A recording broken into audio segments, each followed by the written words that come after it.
So we are saying, what is it? Design or create a market-driven marketing strategy.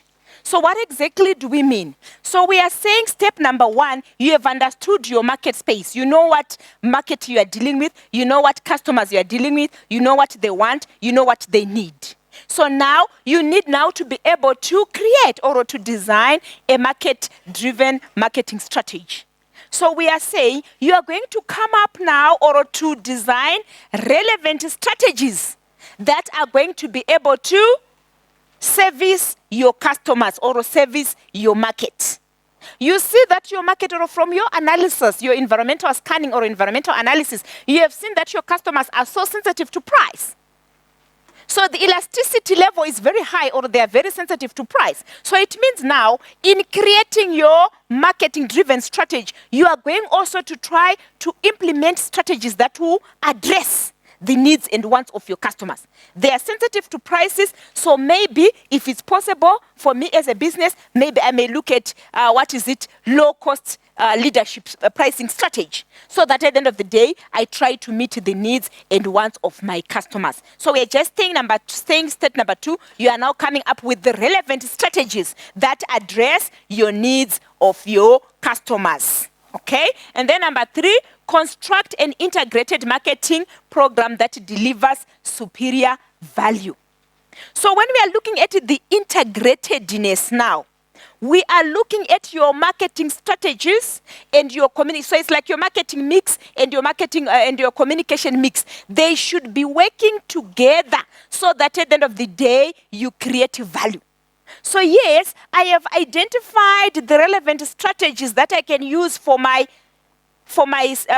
identified market or for my identified customers. So there is need now to have an integrated program. So it can be even your marketing mix and your communication mix. Are they working hand in hand together so that you make sure that you give value? So we are just saying all your P's or all your marketing activities should be integrated. So how, for example, what exactly are we saying when we are alluding to the integratedness? For example, you are looking at your product. We are looking, for example, at your price. Maybe as a business, you are charging very high prices. What is the connotation of a high price? To you as a customer, if you see that a product is highly priced, what comes to your mind? Sorry? Quality. What kind of quality are you anticipating to have? High quality. So you don't confuse your customers now. So when we are saying integrated marketing programs, they should be working hand in hand. So automatically I'm saying high price. Automatically, I should know that from the customer's perspective or the connotation is high price, high quality. So don't say now high quality, the high price, then the quality is very low. You frustrate the customers. Those are some of the issues that we do that frustrate the customer. So make sure that your P's are working together. But you'd find that sometimes it's possible as a business to have reasonable prices or low prices for high quality products. Under what circumstances can you be able to do that as a business? When are you able to charge low prices for high quality products? When are you able to do that? As businesses, because sometimes we do that. We can have a lower price or a reasonable price, but the product is high quality. Yes. If you have got the monopoly now, actually it's the other way around. You want to charge high because you are almost like the only one there. Sorry? Attraction volume of looking at the number of your customers. So how will it make it possible for you now to, what is the concept behind?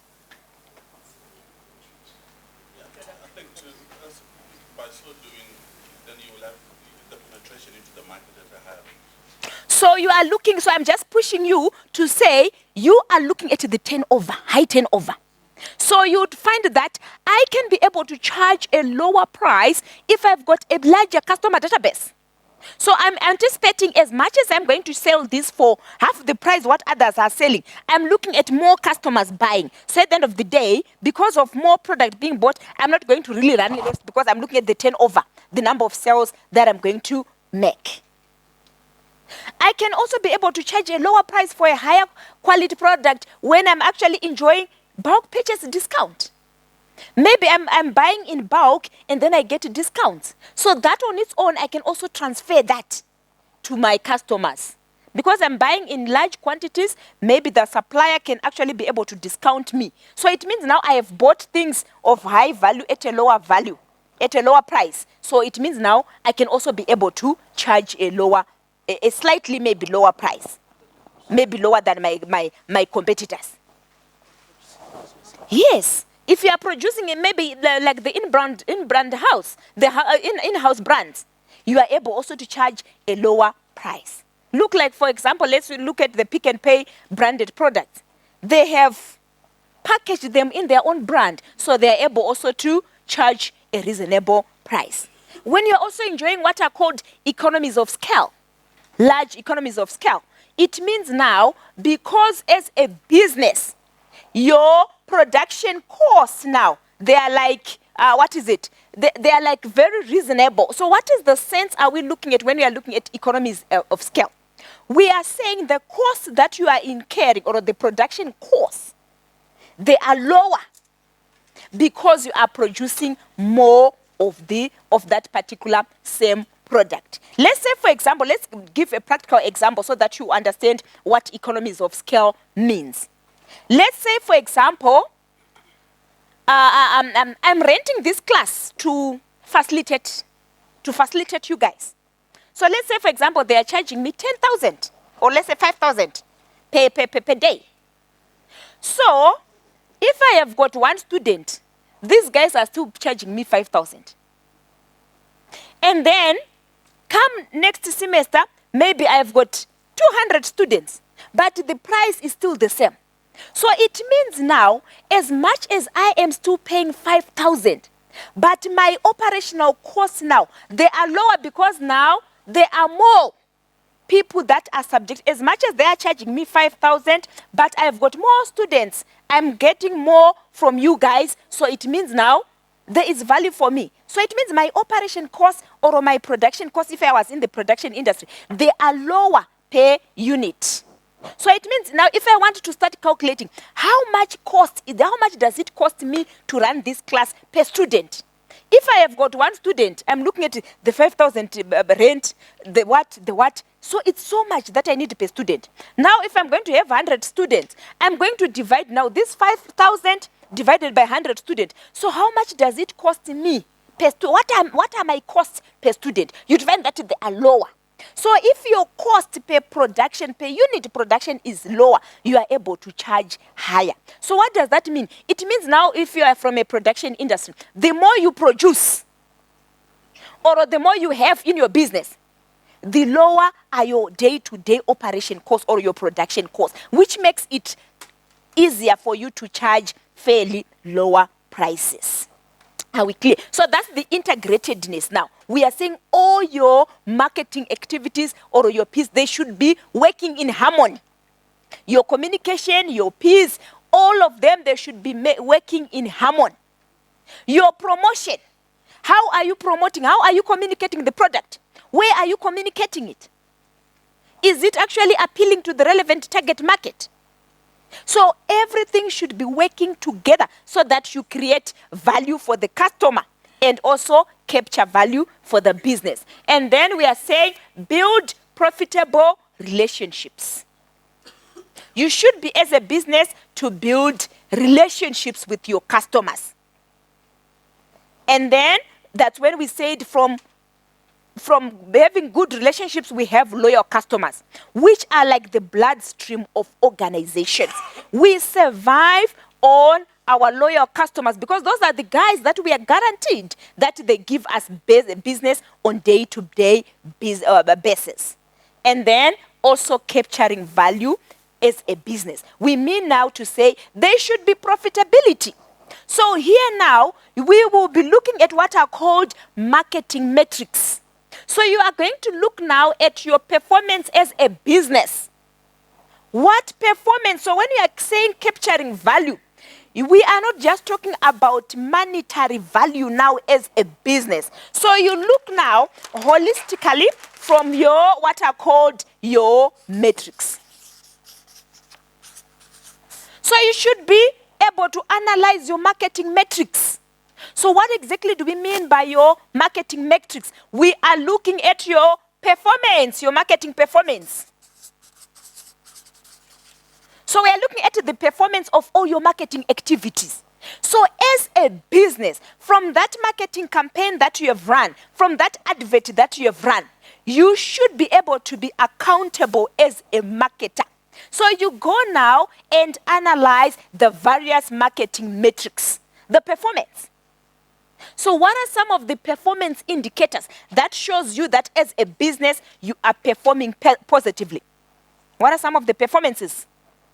Those are what we call metrics, your marketing performance or a performance of your activities. What are some of those activities? What can show you that as a business you are performing? You have yes? Your income, revenue.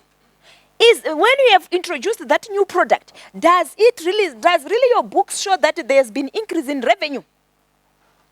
Okay? So we are looking at your income. But of course, when it goes to income, you should be able to now to do cost-benefit analysis. Sometimes, yes, income has come, but does it really offset the input or the money that we use to have that campaign? So you should now be able to analyze holistically and see if there's really been profitability. So we are looking at our income. Yes, what else? So especially return on investment. Your ROI, you should be able to look at your return on investment. What else? What other performance indicators can show you that things have worked? Because we don't want to just have strategies that are not helping us. What else can show you that things have actually changed? Yes? Productivity. If like, for example, if you are from a production industry, you'll be looking at also at your so why are you having high productivity? Why are you being more productive? So now for you as a business, the indicator that you look at is the demand. Has your marketing campaign, did it create demand? So after we have put out that advert, are there any signs that demand has been created? Are there any signs that there has been awareness? So if you start having also even those issues like inquiries, already it's showing that people have started to know about your product. So they are now making inquiries. So inquiries, we need also to look at nowadays, look at our digital platforms. So especially our social media. So it's a very rich source of our performance indicators. So looking at our social media, for example, even our website, you need to be able to track your website, how it's performing. What traffic are we having? So all those people that are visiting your website, it's traffic. What traffic are we having? Is there an increase in traffic of people that are looking for us? And it's not enough. How much time are they spending when they go to the website? So all those things, they are back-end activities that can be searched. So all those things, they show you if somebody is going to spend 2 minutes on your website compared to someone who's going to spend 30 minutes on your website. Those are two different performances. I cannot spend so much time if I'm not interested on what I'm looking at. Also a question, what is it? Inquiries even on your website. Are you having those? Are you having leads? How many likes are you having on your, maybe even on your Facebook? How many tweets are you having? Are people responding to your tweets? How many people are following your blog? So when we are looking at our performance indicators, we are now in the digital era. Also appraise your performance of your digital platforms. Are we clear? So this is the basic marketing process. You cannot talk about marketing without understanding this basic process. So any marketing activities, they are around this process. So you should be able to understand it and should be able to articulate what happens at each process. So as I was explaining, I was already explaining the nitty-gritties of each process. I will not go into that, but I just want to highlight the concept of demand. What is demand, guys? What is demand? Because when we are trying to understand our customers, we want to understand also to project demand. What is demand? Sorry? Requirement of what? So, okay. So is that need for your product or services from your customers? So guys, you cannot say there is demand when customers want your product or your services and they still want to negotiate price. That's a different thing altogether. They should be able to want to have that willingness to buy your product and willing to buy at the stipulated price. So yes, I'm selling my loaf of bread for 10 rand. People, are they still coming and buying it at 10 rand? Or they are negotiating, please, especially if it's like on the open market. We always do that with those ladies with their fruits on the street. Please, can you sell it for 1 rand? This banana, it's small, it's what? We are negotiating the price. So we are already, diminishing the principle of demand. So when we are looking at demand now, we should be having that willingness of customers to buy your products or services at the stipulated price. So are the people there that are willing to buy at that stipulated price? That's the concept of demand. So we want now to have demand, or all these activities that we do in marketing, we are trying to create demand. We are trying to make people want to do business with us, or we were trying to make people to want to buy from us. Are we clear? Okay, so we explained the needs and wants. Now you know what is the difference. A need, we said you cannot do without, and then a want. Those are things that we desire to have, but they are not really necessary. But why do we want to buy them? We want to buy them for different reasons. Maybe it's a status that we want to maintain. Maybe we've been referenced by other people. Maybe we have seen communication. So needs and wants, they are different. And when you are presenting them on the marketplace, you must know how to do it. And then our market offering, we said that is what we are going to have on the market space. Your product, your service, that's your market offering. Or that's your bundle of benefits. So customers, when they're buying from you, we said they are buying benefits. So we are going to say, I'm selling this water glass. The customer is going to anticipate the benefits. So it's not always to say, they want a lower price. No. You are doing marketing myopia. Understand customer insights. What are the benefits? What do the customers want? And then I present what the customer need or want. So I must be able to understand what are called customer insights. So you'd find that according to Kotler, who is actually the guru of marketing, if you look at most of the books, they're actually written by Kotler and Armstrong. So Kotler says, for a long time, we have managed to make customers happy, satisfied with our brands, but we should go a step further. We must make these customers to be addicted to our brands. For example, let's say you don't have the privilege to pick really what you want in a store. Maybe it's a corner store, maybe in your area. You want to buy a drink. You don't even want to buy Coke. Maybe you want even Fanta or something. Please, can I have Coke? But they give you Coke, you're saying, no, that one. Why? They have managed to really brainwash us or to make us addicted to their brand. So that anything you want to drink, as much as it is not Coke, for you now it's Coke. So to what extent have we made? So we need to do it ethically, guys. So when I'm saying we need now to make our customers addicted to our brands, we still need to wear the ethical cap. So with marketing, we need to be very ethical.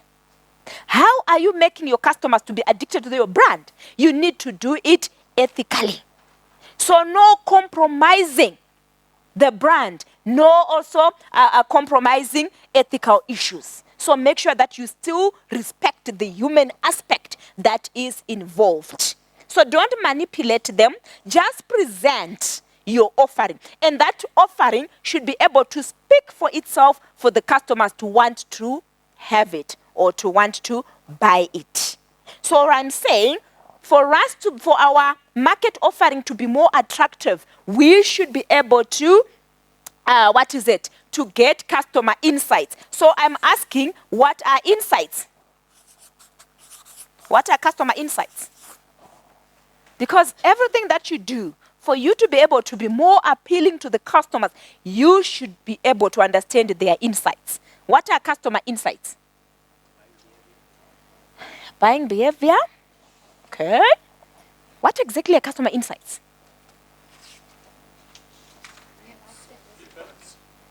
Sorry?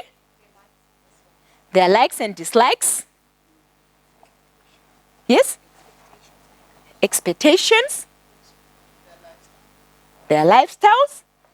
So all these things that you are telling me, guys, these are the things that will help you to understand customer insights.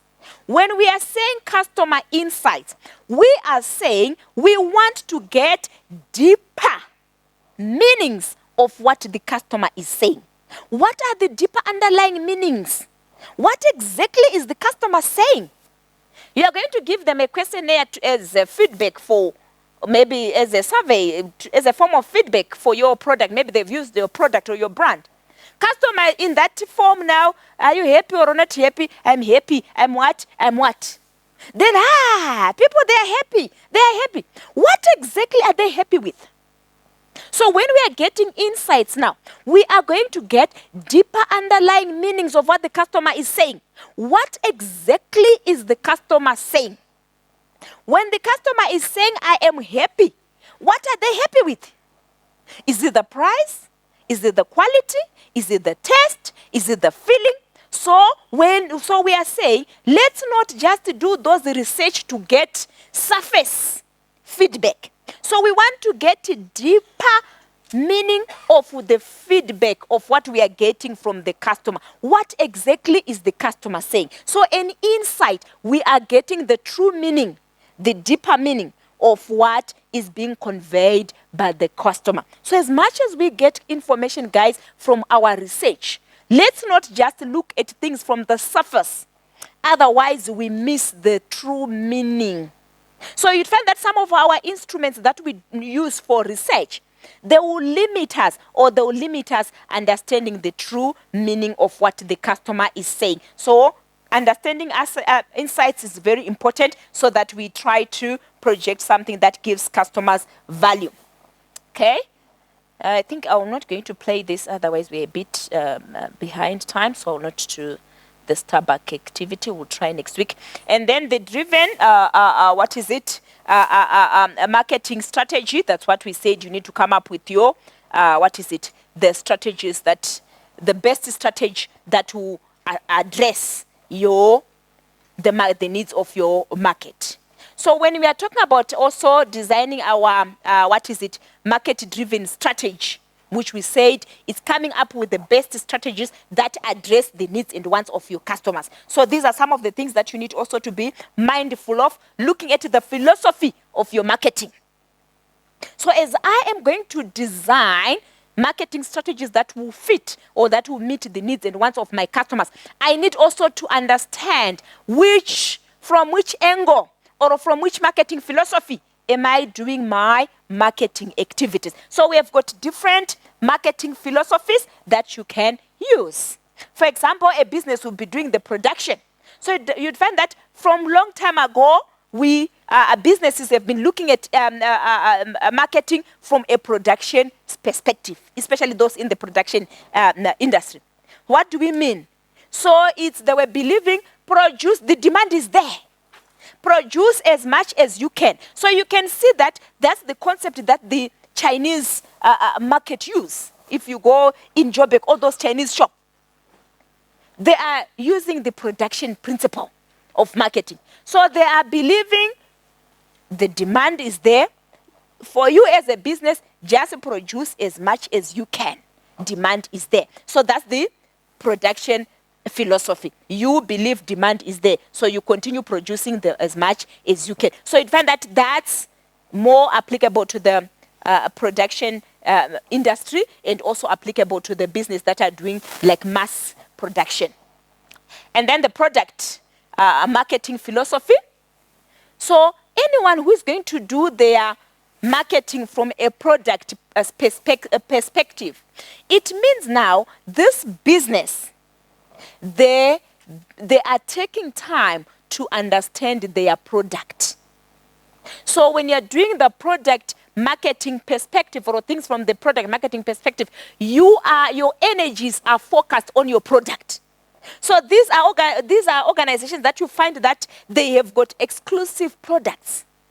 Look, for example, at at Apple. They take pride in the quality of their product.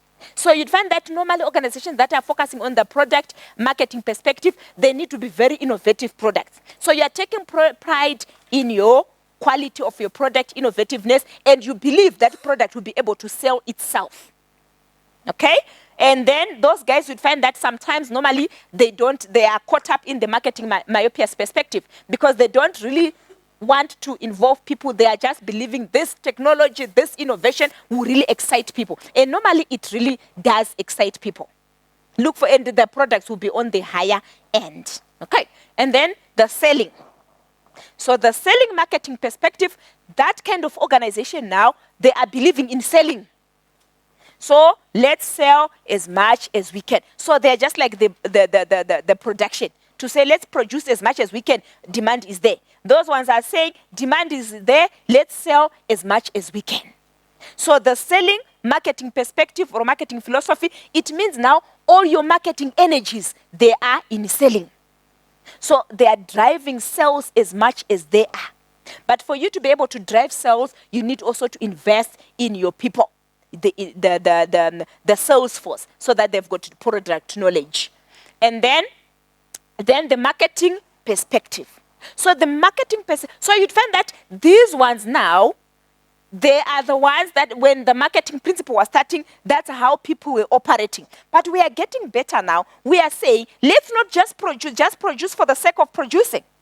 Let's also try now to understand the needs of the customer. So we are now looking at the marketing perspective.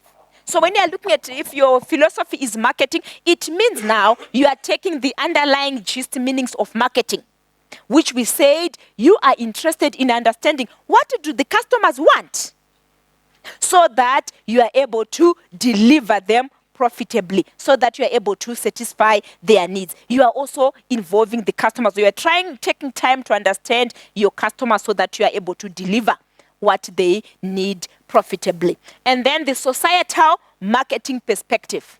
That organization, they are conscious of their community or their society. So you'd find that that organization now, it's all their activities or in doing business, they are also interested in corporate social investment or corporate social responsibility. So it means now you are looking at all your activities to say, whatever we do as a business, where is the society in the whole picture?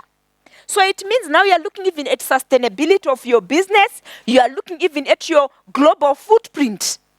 To what extent are we polluting the environment? When you are looking at global footprint, we are looking at the amount of pollution that you are contributing to the environment. So they are also mindful of their business or marketing activities, so that at the end of the day, they also promote, promote well-being of the society. So you find that they're interested in giving back to the society. They are also interested in doing business in such a way that they don't damage the society. And then the relationship marketing perspective.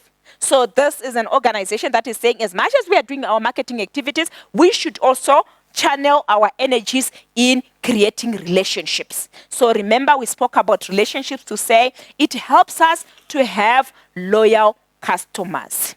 Okay. And then the integrated, we spoke about it. Let me see if there's anything important. So that's what we said now. You need to understand what is it? Those are some of the questions you need to ask yourself to say, what do you want to actually deliver, and then to whom. So if I really know what I want to deliver, to whom, in what way, I'll be able now to deliver it profitably. So that's what we spoke about, that integratedness. Everything should be working in harmony so that at the end of the day, you deliver to the customer profitably. And then relationships, I don't think there is anything that we need to talk about. Let me just highlight the levels of, the levels of satisfaction. So it's a triangle. It should be a triangle. So broader at the bottom. So we are saying now, according to Kotler and them, they are saying, initially all organizations, we have been focusing on making the customers satisfied. That's okay. And then let's push further. Let's improve as a business and try to make our customers happy. So is everyone doing that? And then let's also differentiate ourselves, what we say, augmentation. So our products and our services should be augmented. So what do we mean by augment? To add value.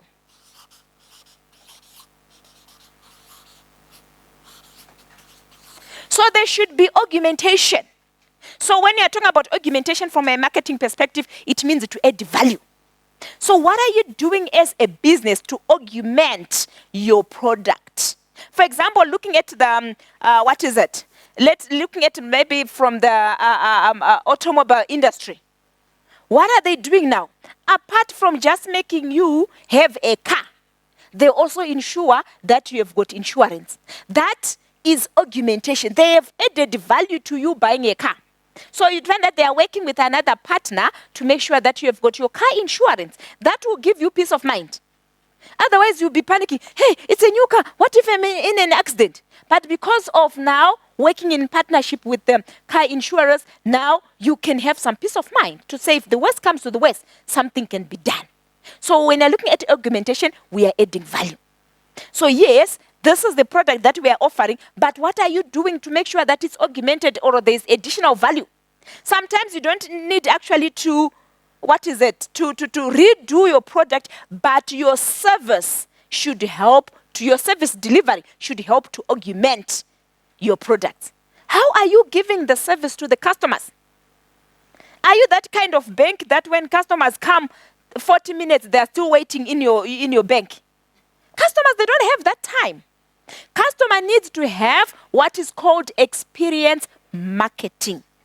As you are doing business, you need to have good experience. So you'd find that also Kotler speaks about experience marketing or experiential marketing. So experience.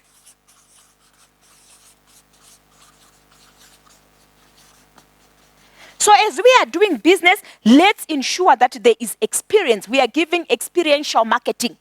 We are saying we are making the customers to have good experience when they are using our services or our products or when they are doing business with us. Just think of your organization. What are some of the strategies that you have that allude to experiential marketing? What are the things that you have in your business that helps to give customers a good experience as they're doing business with you? Okay, so we need to think about that. Like, for example, the banking space. Long time ago, you'd wait, you're in the queue, you change position, you are tired. But what are they doing now? You are sitting, you are watching what, you are drinking water. You even forget that you still need to do something in the bank. So they are enhancing your experience. So those are the things that we should do. So we are saying, yes, it's good to make them happy, but let's also improve or add more to what we are doing so that we make them thrilled. Then, apart from thrilled, we want them to be wowed. So at the top of the triangle is the wow moment. So what is really differentiating you from business B? You as business A, what's differentiating you? So you find that, guys, we are doing the same thing. So you are making it difficult for customers to choose between brands. Your brand should be automatically standing out in such a way that it makes life easier for the customer when it comes to decision making. So that's what we are saying. Let's strive for the wow moment. And you'd find that, like I said, it's a triangle, so it would be like a pyramid. So you'd find that a few manage to get to the wow moment, meaning a lot of our customers, they are still at the satisfied level. And we are saying, as a business, if you want to compete in this competitive environment, you need to be able to differentiate yourself. What are the activities that you are doing that is differentiating you as a business? Is it the way you deliver your service? Is it the nature of your product? Is it your environment? What is the differentiating factor? Because you'd find that all those things, like for example, the retail industry, all those things like looking at your planograms, those, the layout of your store, it matters. That layout on its own, it has got a psychological impact in the mindset of the customer. The color, you can just say, it's cream, it's okay. It's communicating something to the customer. So remember, you are dealing with the psychological impact of the customer, which you want now to reach to, so that they will make a certain decision. Are we clear? So what are we doing to help our customers to make the desired decisions? Okay? I'm sorry, today I will not play videos. I'll try next week so that we catch up. Okay, so that one, I think that's fine. Let's just look also at some building blocks when we are looking at building strong relationships. These are some of the things that can help us to build our customer database or our customer database. We are looking at the customer base. What kind of customer base do you have? How many customers do you have? And then, having the customers in your database is one thing. What do you do about them? What do you do about those customers? So you would find that most organizations, we have what are called data warehouses or big data. So we are just having now data warehouse.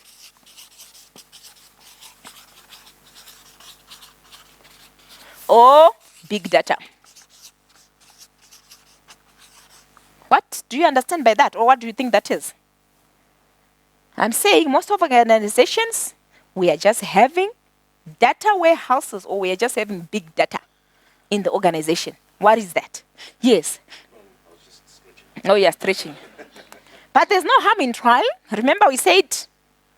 Big data, I think, can be classified as all the information that you have collected of your previous customers. Very good. I understand that. So that's all good. So that's all the data or that's all the information that you have in your organization about your customers. So it can maybe even about your product. So it's all the information, it's all the data that you have in your organization. So a warehouse, we know what it is. It's like a storage house. So it's like we are just storing this data. So you can call it the data warehouse or the big data. We are just having, guys, vast information in the organization, vast data. But that is not meaningful. So you'd find that some of you guys, you have got those loyalty card, reward cards, whatever. Very good. What then do you do about the information that you are collecting? By swiping, you understand the customer is buying so and so. Patient buys what and what when she comes to our store. Then what? So that is just going to your data warehouse. Or that is just going to your what is it? That is just going to be part and parcel of your big data. That's not important to you. If you don't do something to that data, you need now to go to a process called data mining. What do you think data mining is? What is mining? What do you understand by the process of mining? Producing, getting deeper, extracting. Very good. I like the word extracting. So now, you need to be able to extract meaning from your big data. So your data is not useful. Your big data or your data house is just a waste of, information or waste of resources having it if you are not going to go in the process of data mining. You should be able to interpret. So So data mining, that's the process of data interpretation. So after you have collected the data, what do you do about it? You should be able to interpret what is the meaning. So from there, that's when we understand the trends. And then you are able to now be able to interject and give the customers what they want. Because now you have understood to say, according to this information, this is what it's saying. It is telling me that customers, they no longer want product A, they want now product B. So at the end of the day, you now start to produce what they want. Look at, like for example, I once gave an example of Coca-Cola. Look at what they are doing now. They were having those 500 mils of Coke. What has happened now? It has reduced. Why do they come up with the 441? Why are they doing that? Sorry? So it's a government policy in what way? So already it means, that's what I said, as a business, you should always be doing marketing intelligence, or you will see when we look at environmental scanning, you should be constantly surveying your market. Politically, what is happening? So it means now, those guys, they are responding to a policy that was passed on. But they still understand, because as much as we have the sugar tax, it has got a repercussion on our production issues. So it means now, ideally, if they had maintained the 500 mils, it was supposed to be higher than that price that they were having. But now, they are also looking at social factors. Socially, what's happening? Economically, what's happening? People, they are financially constrained. We cannot possibly raise. So what have they done? They reduced the quantity so that they try to still maintain the existing price. So that's how you should be analyzing your business. And that's how you work hand in hand with your environment. Are we clear? Okay? And then you've got your customer service. So these are the building blocks of us having good relationships. Yes, let's have our database, but we said it's not enough to have your database. Do data mining. Understand the true meaning, so that you get what we called insights. What are the deeper underlying meaning of the data that I have? Are we clear? And then understand your customer service. If you want to have good customer service, you need also good relationships with your customers. You need to have good customer service. How are you serving your customers? How do you respond? Are you having those type of employees that are very sulky when they are helping customers? Because in the blink of an eye, your customers can be snatched by competitors. Because you will see when we look at how competitors react, we have competitors that are called tiger. A tiger, what you do, I do. They quickly react. You reduce price, they reduce price. Look like what's happening in the stores. Like normally, you'd find that Truworths is a leader. The moment they say 25%, Fortune goes identity. All those shops around each other. They say extra 25, everyone extra 25. So it means now there will be their name now from the marketing perspective. They are tiger. Whatever you do, I also do that. They are ready to pounce on you. They are ready to react. So you need to understand the service or understand your competitors so that you are able to deliver good customer service. And then we spoke about customer satisfaction. But we are saying everyone else is satisfying the customer. That is just meeting the customer's needs. Because when we are looking at customer satisfaction, we are looking at meeting the customer's expectation. Everyone else is meeting the customer's expectation. The differentiating factor now is for you to go an extra mile. What are the augmentative factors that you have that makes you to surpass your competitors? And then the customer loyalty programs, what other customer loyalty programs do you have in place to help your customers to understand? Okay, the capturing value, I think we spoke about it. Okay, let's also just look at the customer relationship groups.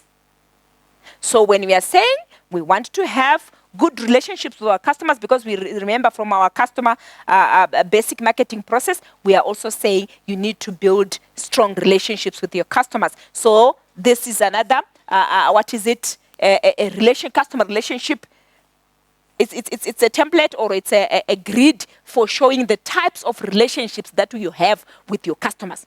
So it's important for you as a business to understand the type of relationship you have with different customers, so that you know how to deal with them. So we are looking at profitability. So here it's profits, potential of profits, very high, or we are looking at very low. And then we are looking at the level of loyalty. So it's profitability of that customer versus the loyalty. So we are looking at the long term. So it means these ones are prepared to have long-term relationships. And then right there, it's short-term relationship. They are like hit and run. So even you as a business, are you dwelling on transactional relationship? Just a hit and run. As you buy, go. That's fine. How many times are we losing customers because we are doing transactional business? I just want your money, then you go. That's it. But we are losing customers. Okay.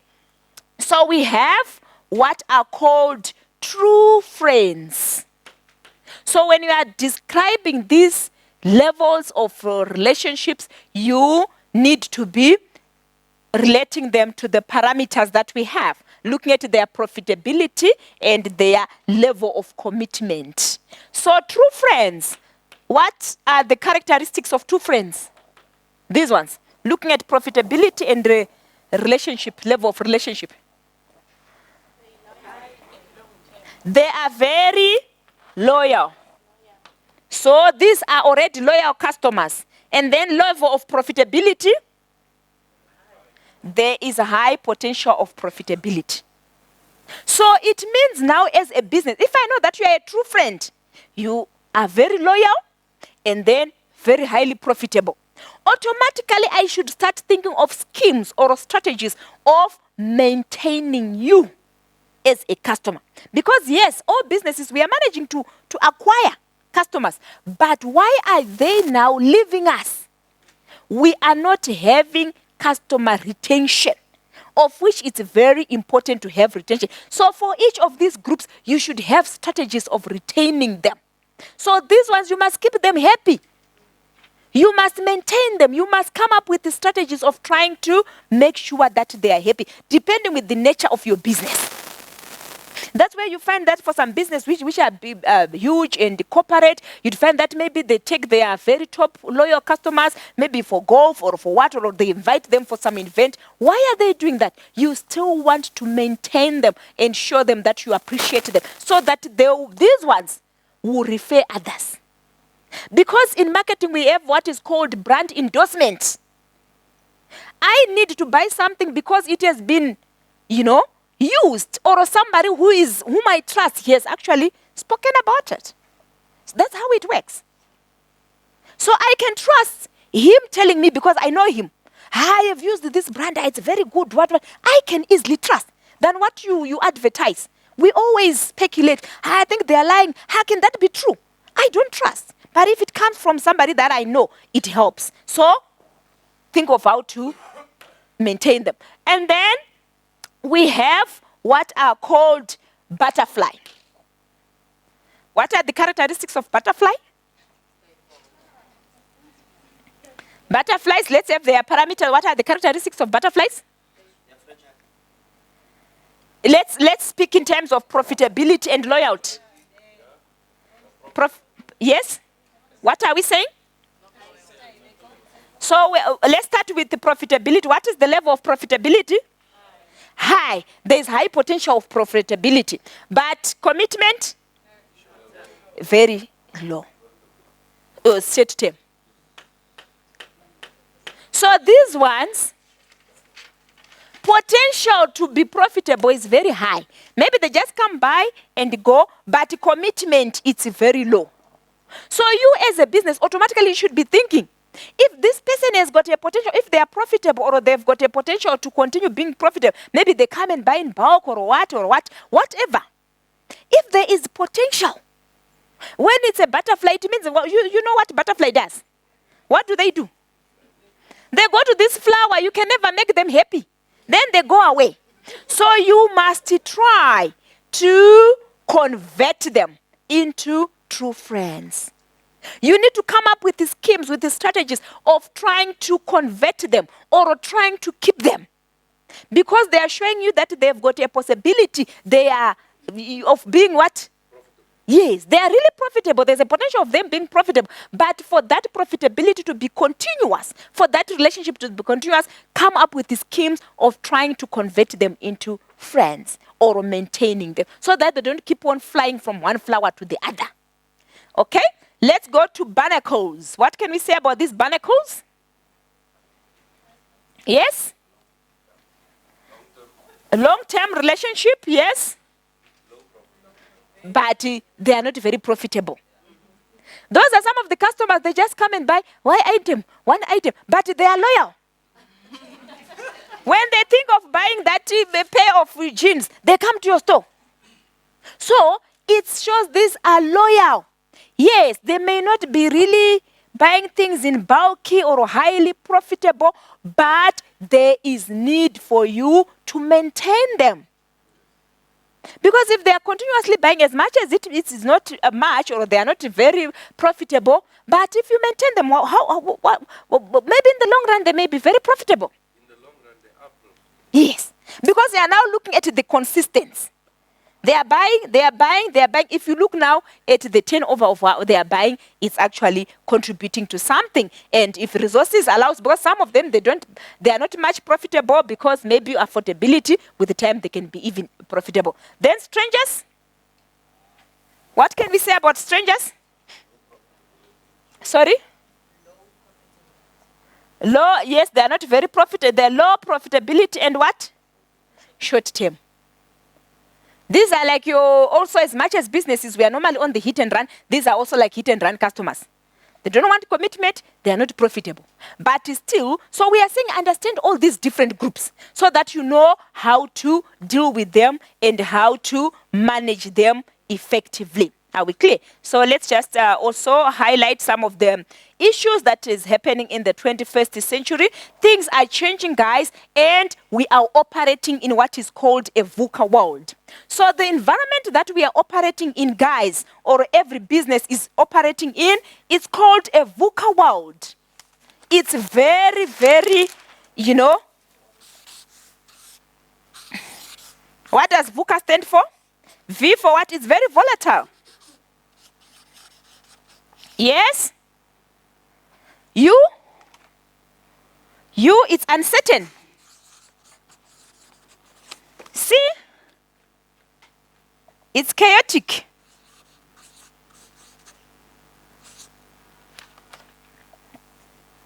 It's chaotic or complex. And then A, it's ambiguous. So that is the environment that you are operating in as a business. So as you do your business, know that you are in a vicious world. It's a VUCA world. It's survival of the fittest. So it's very volatile. Anything can happen anytime. So you're taking the concept of the volcanic eruption.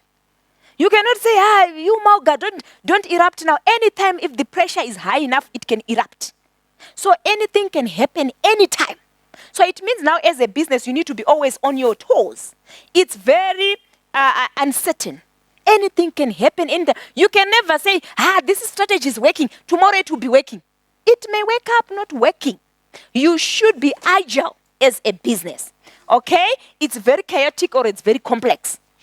So things are happening in this environment. And you cannot just solve it with one solution. You need to be having a bag of solutions and having the best for that particular moment. Okay? And then it's ambiguous. You cannot just describe it, the environment, the competition. It's always constantly changing and you cannot clearly define it. So that's the environment that we are operating it in. We need to be aware of it and know how best to operate in this environment. So it means now as a business, you need to constantly be reviewing and re-reviewing your strategies to check on relevancy. We need to be aligned. We are now talking about the fourth industrial revolution. What is the repercussion on your business? What plans do you have in place to address that era? How prepared are you? So we need also to be conscious of that. So these are some of the major developments that we have in the 21st century or in the era that we are in now. It's a VUCA world. It's survival of the fittest. We are also saying things are constantly changing economically. How many really countries have got their economies which are stable? A lot, especially from the African continent. A lot of those African countries, they are suffering economically. So economically, things are very tough. So you need also how to understand how to operate in an economically constrained environment. Rapid globalization. You can no longer afford to say, my business is just in South Africa. You are just in South Africa, but as long as you have got a website, somebody from another country may be willing to do business or to buy from you. So it's like we are operating in one blanket market. So as much as you are operating at a national level, you should be able to understand the dynamics of the global environment. What is the impact of the global or the world market? Because due to technology, due to information, people now, they are so knowledgeable. They can go to America there, they come back, now they are demanding a product which they saw there. Why? Because they've traveled there, they are informed, they now really want that particular product. So you should be able to compete at a global level. Okay, and then we are looking for, there is also need for us to be ethical. So for a long time, we have been operating unethically. We don't care about the human rights. We don't care about what legislations to talk about. I'm happy some of you are in the legislation era. You deal with laws and you know the repercussions and the need for you to be compliant. So we need also to be governed by those acts like the POPI Act, Personal Information Protection Act. To what extent are we protecting the personal information? Why are we getting all those funny calls from different people selling different products? Where are they getting our information? Did you give consent? So there are a lot of issues that you need to be mindful of. And also in doing our business, let's be ethical, especially from a marketing perspective. Let's be ethical. That advert that you are projecting, is it ethically accepted? So you'd find that some organizations, they are really trying to allude to that. We are really an ethical organization. I think you have heard from SABC saying, according to the code of conduct, what? They're endorsing that. This is the guideline. We are an ethical organization. Are we clear? So that's, and that on its own also speaks to your brand as an organization. And then also need for corporate social responsibility. So you'd find that some authors are now calling it corporate social investment. So CSR, corporate social responsibility, or some authors would find they are writing it as corporate social investment. So that's the principle of giving back to the community. What activities do you have as a business that are helping you to give back to the community? And when you are giving back to the community, why are you doing that? Don't you have a hidden agenda? So that people will start to know about us. So that people have got brand awareness. Because you know that once you give back to the community, there are always, media is always around to, to speak, to, or maybe to address, to cover, have a coverage of what we are giving. So are you now not manipulating the system? Are you really giving for the sake of giving? Or there's a hidden agenda? So those issues goes back to your ethicality. How ethical are you as a business? Are you doing things for your own advantage? Okay, all right, good. So that's the end of section 1. Let's quickly now look at section number 2, which is not long. Okay, so section 2, we are going to look at the what is called environmental scanning, or we are going to analyze the environment. Okay, so that's marketing. So like I indicated, so all the three environments, they are called marketing environment or business environment. But one of those three is called market. So it's clear to differentiate them. So the three, they are marketing or business. It's one and the same thing.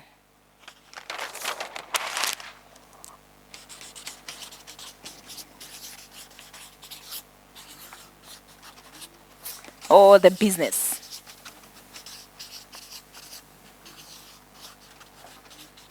Okay, so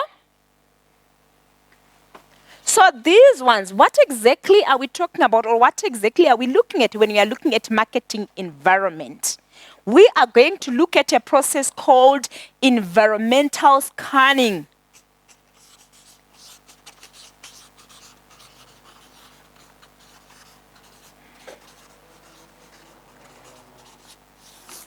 Environmental scanning, or that what we said, the marketing intelligence.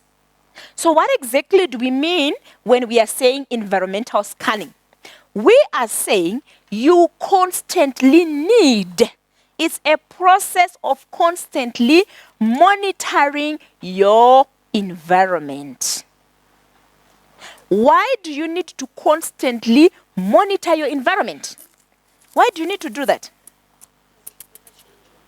Because remember, we said the environment is ever changing. Also, in addition to those 21st issues that are happening, it's also the internet and the ever-changing environment. So the environment is ever-changing, so I need to constantly monitor it so that I understand the current trends. Good. Why else do you need to monitor the environment? Why do you need to constantly want to understand what's happening?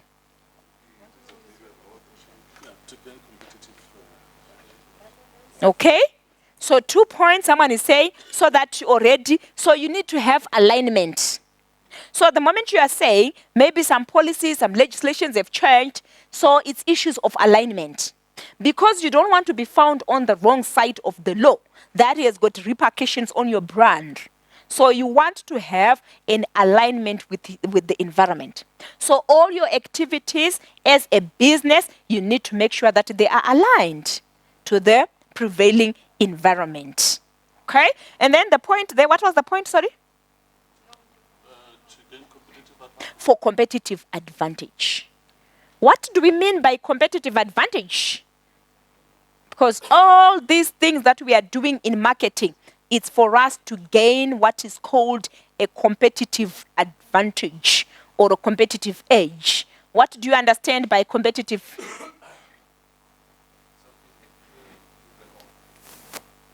Something unique that you can offer.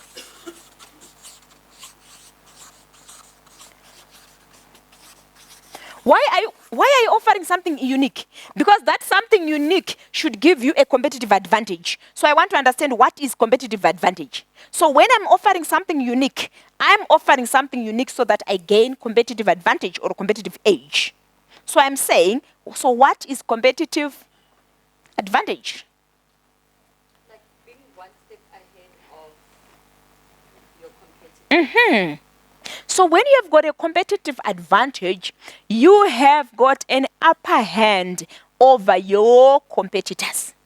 What makes you to be better? So competitive advantage is all about you being better, you being a step ahead, you having an upper hand than your competitors. Why do I want to have an upper hand? So that, remember, we are saying these customers, they're going to make decisions when it comes to buying. So it's going to help them to make a decision. So this will help in differentiating the brand. So when they're going to think about coming to your business or going to your competitor, what is the differentiating factor? So you should be having something, you should be offering something unique that helps them to make that decision.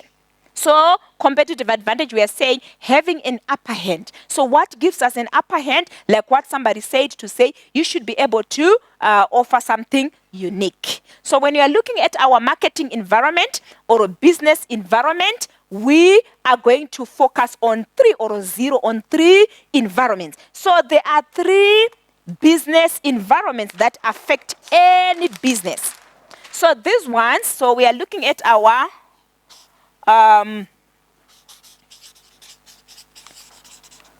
so our marketing environments. So we are looking at 3.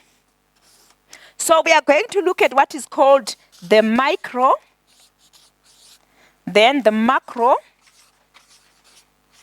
then the market.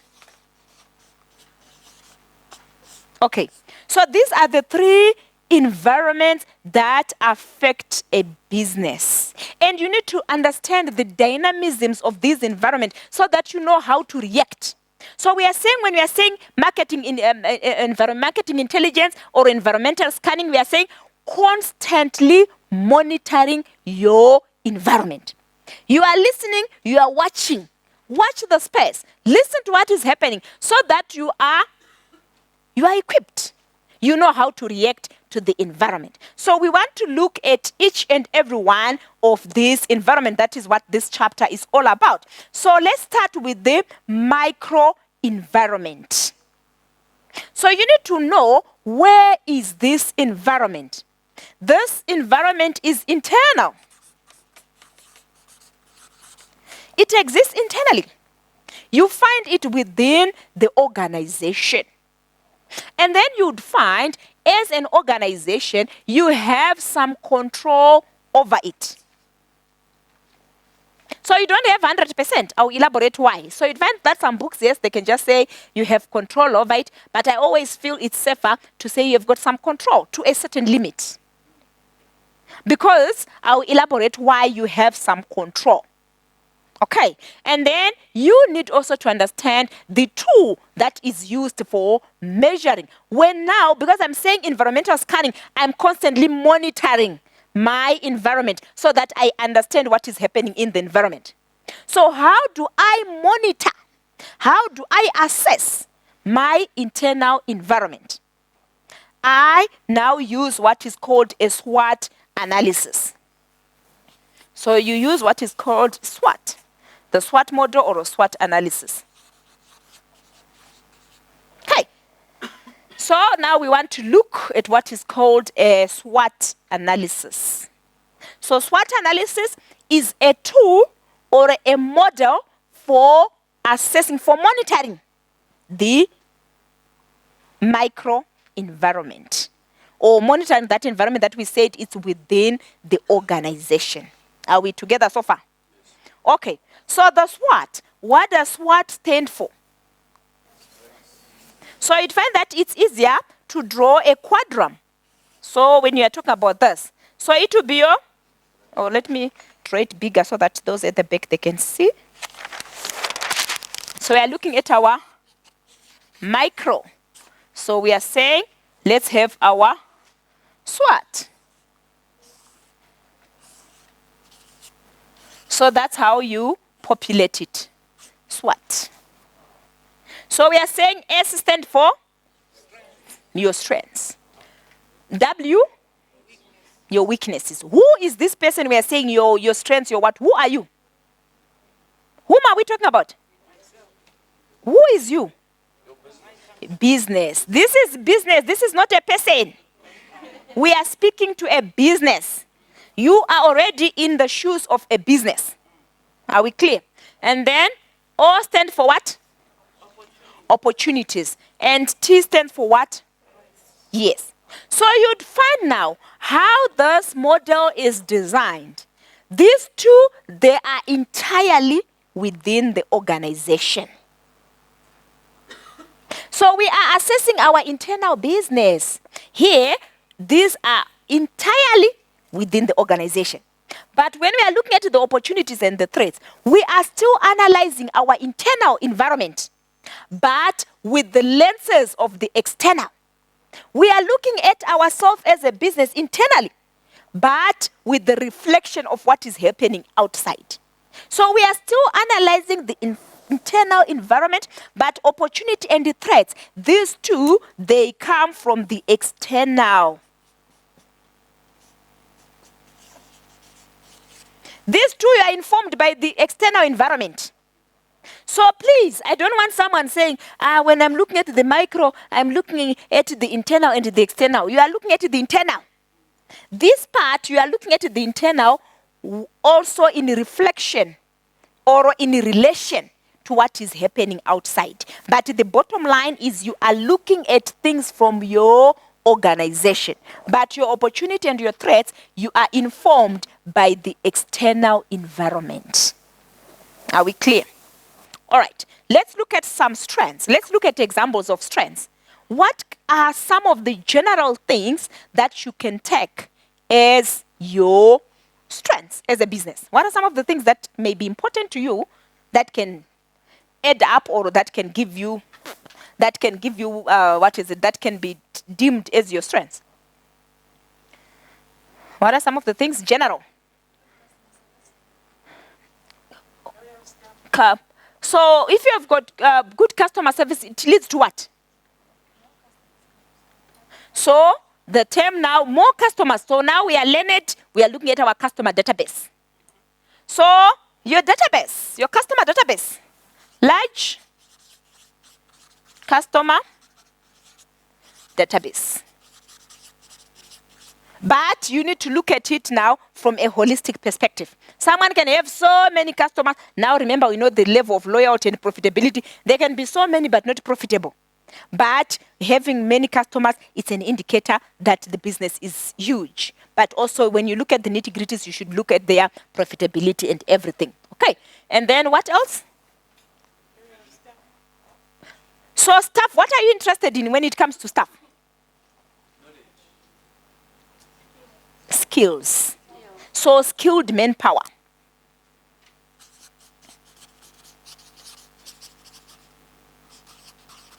So skilled manpower, your brand, strength of your brand, the strength of your brand or a strong brand, your brand image, your maybe we're looking at also your innovation, your level of innovation. That can be a strength. So you'd find that those are some of the things that you can actually put under your strength. Like, for example, the strength of your brand, the employees, are they skilled? Do you have, so you can be guided at what are called the 5 M's of marketing, which are the 5 basic resources in marketing. What does those 5 M's represent? 5 M's of marketing. So money, material, machinery, what else? Manpower, market. Then you'd find that, like what he's saying, some business now, while they're looking at methods, then the 6th one, other books, they are officially putting also minutes, like for time. So you find that the 5 basic ones, it's money, material, machinery, manpower, markets. Do you have the money? Do you have the capital? So if as a business you've got capital, you can put it there. Capital, availability of capital. That becomes your strength. Material. Are the material readily available? Those things that you need to use. Availability of raw materials. That becomes a strength. Machinery. This one, we're looking at your equipment. Do you have the, the modern equipment? Availability of innovative material, machinery or equipment. Some organizations, they are not technically, advanced because they don't have the right machinery. They don't have also even the monetary value to invest in that. So their innovation is really constrained. And then you also look at the manpower. Do you have the skilled manpower? Then you look at the market. Do you have the market? That now it speaks to the demand. Is the demand there? You can have a wonderful product, but the market is not there. The demand is there, not there. That affects you as a business. Then minutes, do you have the time to do whatever you want to do. So you'd find that this can be a base for guiding you, looking at the 5 M's. Then you can see if that business has got money, availability of capital, it's a strength. If they don't have, now it becomes a weakness. Skilled manpower, if they've got skilled, it's a strength. If they're unskilled, it's a challenge. So you can, that's just a basic way of guiding you. But like I said, there are so many other things that you can put, like the strength of your brand that can also help you, customer level of the customer database, those things can help you. So these, they are directly from the organization. And then, that's not enough when you are analyzing this too. As a business now, under normal circumstances, you should be interested in the conversion. So you should be trying to convert. So you should be interested in the conversion of your weaknesses into strength. So some things because now these are things that you are doing, it's a weakness for you as a business. Remember your weaknesses, you should be able to work around them. Have you been to interviews where they ask you, what are your weaknesses? Have you been to interviews like that? What are you doing there? Don't you have jobs? I want to tell your managers. So what are they saying? In short, they want you to critically look at yourself, to say, this is the challenge that I have. But what they want afterwards is to say, but this is what I'm doing to try to overcome this. So even as a business, you should be able to critically look at yourself and say, yes, we don't have capital, but try to convert. What are we doing to try to have capital? We don't have skilled manpower. So what are we doing to try to have skilled manpower? We are now trying to implement maybe trainings. Are we clear? And then we have now opportunities and threats. These ones, like I said, they are coming from your external environment. So these will make sense to you after we look at the PESTEL analysis, the macro environment. Then I'll tell you how to populate this part. Okay, so the macro. So this is the macro. Some books, they will call it the wider environment. It is measured by what is called the PESTEL analysis. So some books, they've got also their different names, PESTEL, STEEP, then they'll be leaving the L. It depends with which book you are using, but at least when you are covering all, is the PESTEL. What are we talking about when we are looking at the PESTEL? We are looking at the political, economical, sociological, technological,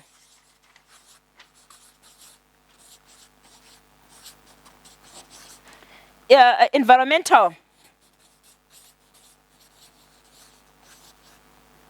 mental, and then the legal or the legislation. So that's our macro environment or our wider environment. Where is this environment? It's external to the business.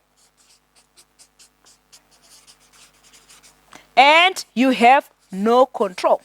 No control whatsoever. These are the things that are happening in the external environment and you don't have control over them. So how do you analyze it? Looking at the political. Like I indicated, you are guided by the country where the business is. You are doing business here in South Africa. So your PESTEL analysis, you analyze the PESTEL factors in South Africa. Then we also have another company, maybe for your organization. You have another company, maybe in, maybe in Uganda. You need to understand now the PESTEL in Uganda. Because you cannot go and take the political issues in South Africa and paste them in Uganda. These are two different environments. So with PESTEL, you analyze it according to the situation, to the location of your business. That is at country level. So let's look at things from South Africa's perspective. So when you are saying political, it means now you are going to assess what are some of the political issues that are happening. You are also looking at policies. What are some of the things that is happening in South Africa, policy-wise, or maybe politically? What are some of the things that are happening that can affect your business? So you just list them. Yes, what's happening? Like for example, you were talking about the sugar tax. It's a policy issue.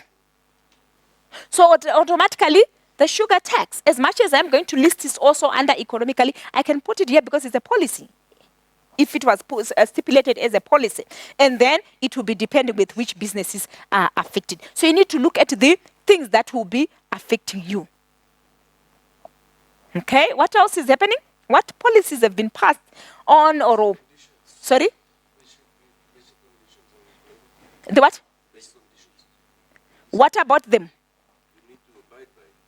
The basic working condition policy or that act. So you'd find that it will go to the legislations, but it's also a policy issue. So there are certain basic working conditions that you need to project. If you don't, as a business, you'd find that compliance issues comes into play. You'd find that we're also having the minimum wage policy, especially from the mining industry or from some certain industries, and the government is really pushing for that. It means now if you are in that sector, you should be concerned. Because if you are paying somebody 1,000, now they are saying pay them 5,000, more money out of you. So you are looking at policies or political things. Even looking at even political stability or instability. Looking at the country where the business is there political stability or instability?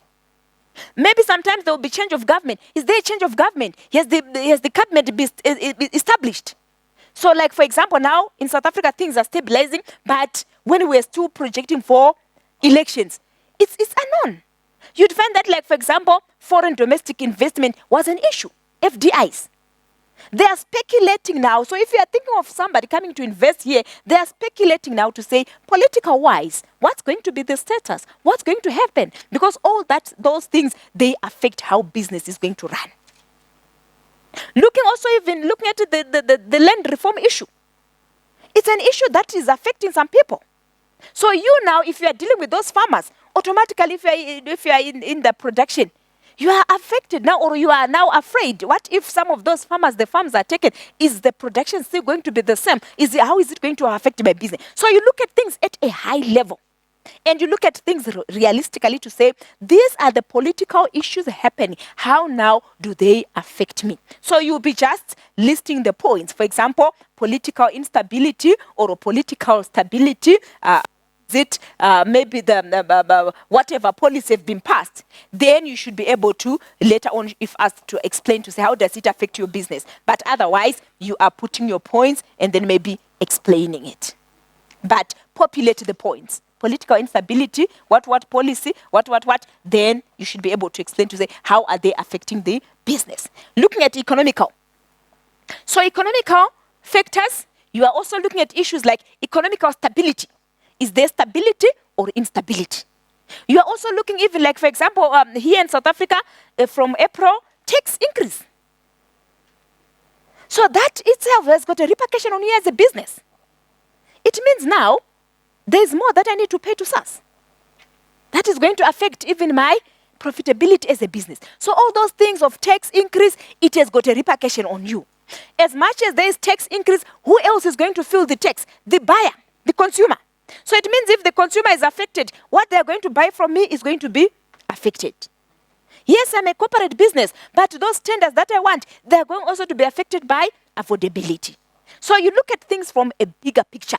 So the general issues, like looking at maybe a tax increase, stability, economical stability or instability, and what is it? Looking, for example, also even the exchange rate, inflation rate.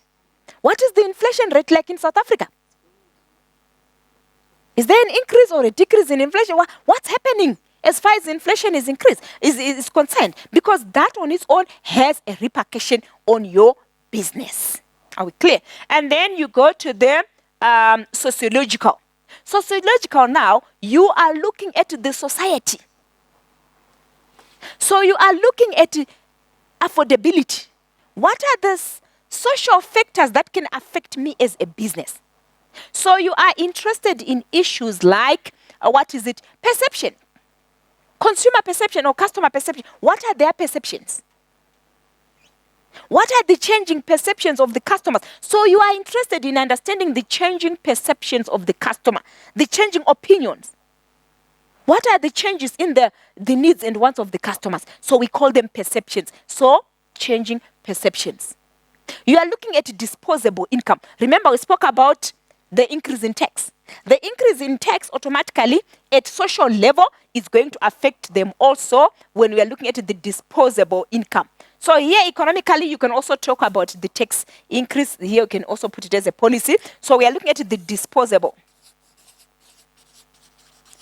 So the disposable income. What exactly do we mean by disposable income? It means now your customers or your potential customers, after they have paid the mandatory bills, what is left? I've got a mortgage, I've got a car insurance.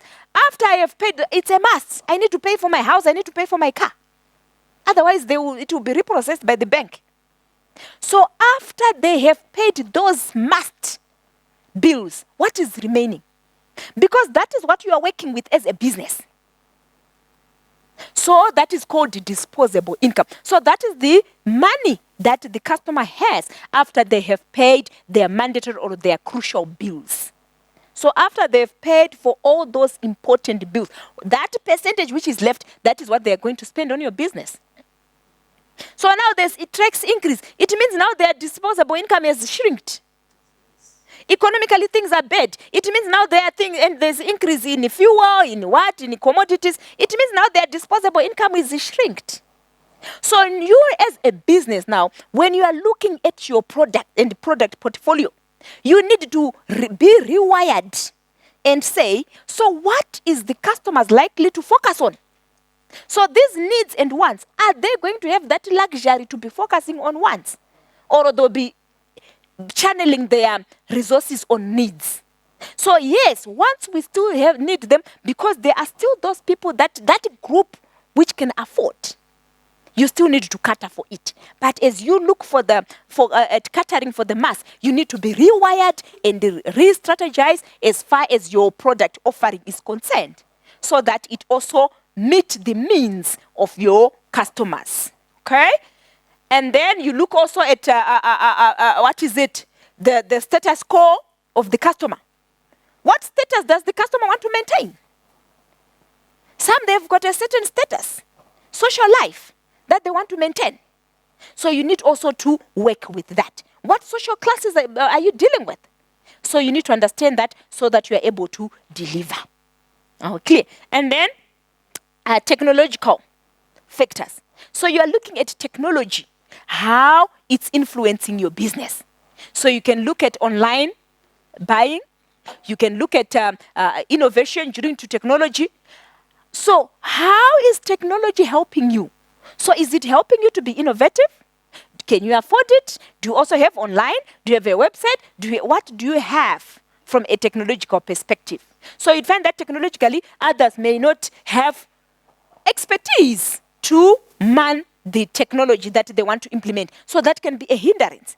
So you need to look at all those things. Some, they can want also to be technologically at par with technology, but now they are affected because they don't have the money. So it's an issue. So online buying and changing trends, customer perceptions, it can also affect. And then environmental factors. So when we are looking at environmental factors, guys, we need to focus on our global footprint.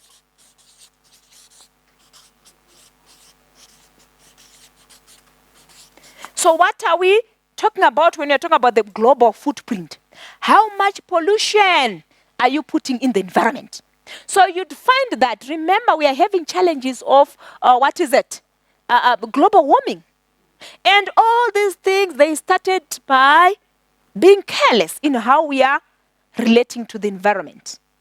So it means now, so that's the level where we are at global level, to say each company, each individual should monitor their global footprint. Monitor the level of pollution that you put in the environment.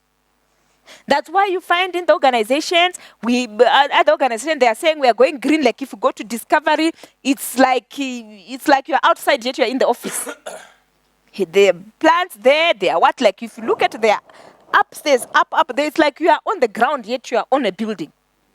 So all those things, organizations are having an initiative to try to monitor their global footprint. So as much as we have so many plants, as we take out carbon dioxide, the plants use it for photosynthesis, and we take those, so there's that exchange for our processes of what is it, for our processes as we burn up the food inside, we take out the carbon dioxide, the plants use it, we take the oxygen, so that the carbon monoxide or carbon dioxide does not populate in the environment. Because those are the things that are polluting the environment. Carbon dioxide, carbon monoxide. So we need to be mindful of what we do. That's why you find the organization saying, let's recycle. They're having those recycle bins. They are trying to monitor the pollution because it's a global crisis to say our global footprint is very high and it's damaging the environment. Are we clear? And then also, what are countries doing or governments doing to try to force people to be mindful in their pollution? You'd find that we are having carbon tax. What is carbon tax? This is the tax that you'll be charged for pollution. If you do a certain level of pollution, you'll be saying, no. Your business does a lot, especially the production industries and the mining industries. Your organization is polluting so much. So there's a certain percentage that you pay. And it's not cheap.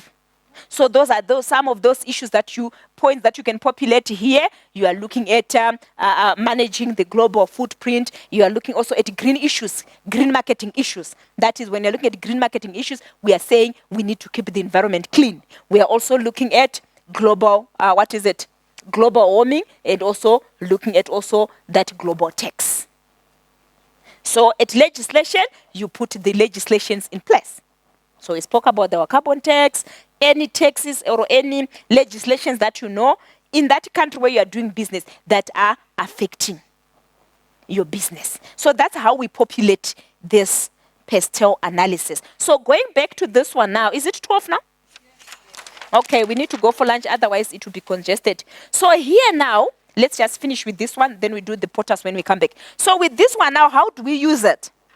So when you look at your SWOT now, so under normal circumstances, if you do this one first, this will be easier for you. So your opportunity and your threats, we are saying, I'm looking at my internal environment, but with the lenses of the external. So your opportunities, these are opportunities that are presented by your environment. So for example, let's say there are some points that you have listed under let's say under technology, or maybe under economical factors. Let's say, for example, now in South Africa, maybe let's say there's economical stability. So it becomes an opportunity. Then you write economical stability. So it means now you are taking points from this PESTEL. Those that will give you an advantage, they are opportunity. Because when we are saying there's an opportunity, we mean to say there is a possibility for you to pursue that opportunity. But before you pursue an opportunity, guys, you do what is called cost-benefit analysis. I'm saying it's going to be beneficial, but is it really beneficial? So you need really to go down to analyzing things from the business perspective. Are you able to do it? And monetary-wise, then you conclude. But sometimes when you are saying there's an opportunity, it means there's a gap. So what are the political things that are giving you an opportunity? So let's say maybe there was a policy that was passed that can make you give an advantage to your business. You put it here. Then on the threat is the opposite. So you are still taking them from here, from PESTEL, but anything that is going to be a disadvantage to your business is now a threat. For example, we are saying there's carbon tax, so it's already carbon tax. It's already a negative because I need to comply. It's under legislations, but to me, I'm putting it under threat. So that's how you work or how these two are related. So yes, I've looked at my PESTEL. Anything, whether it was political, economical, environmental, if it's positive, it's going to give a positive issue to your business, it's an opportunity. But if it's going to be a negative, it's a threat. So this is how we populate this. Are we clear? Yes. So those are the two. Then we'll finish off the market environment when we come back. So let's go for lunch. Let's see. So what's the time now? Let's just say it's 1:15. Let's hope the queue will not be that too long. Right.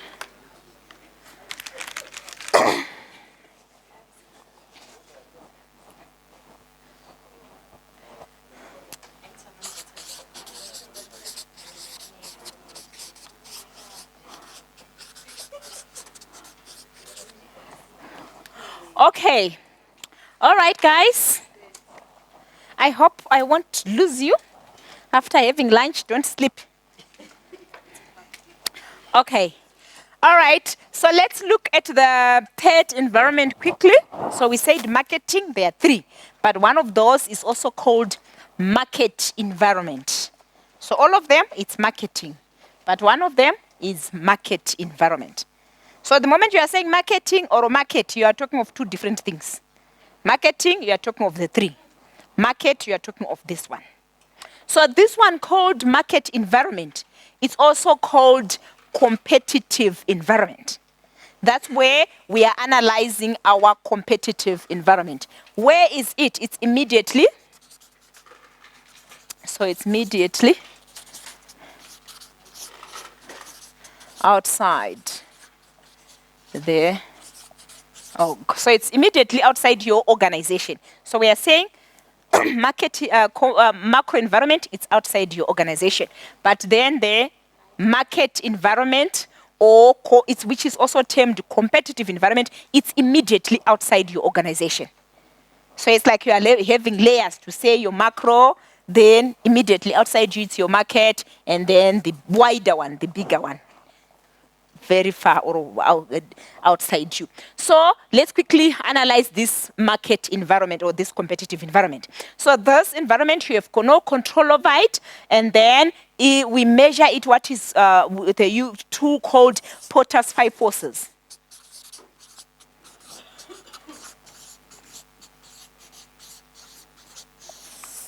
Okay. So be careful. We have Porter's 5 forces. We have Porter's competitive strategies. So those are different things. This, what we are talking about, is Porter's 5 forces.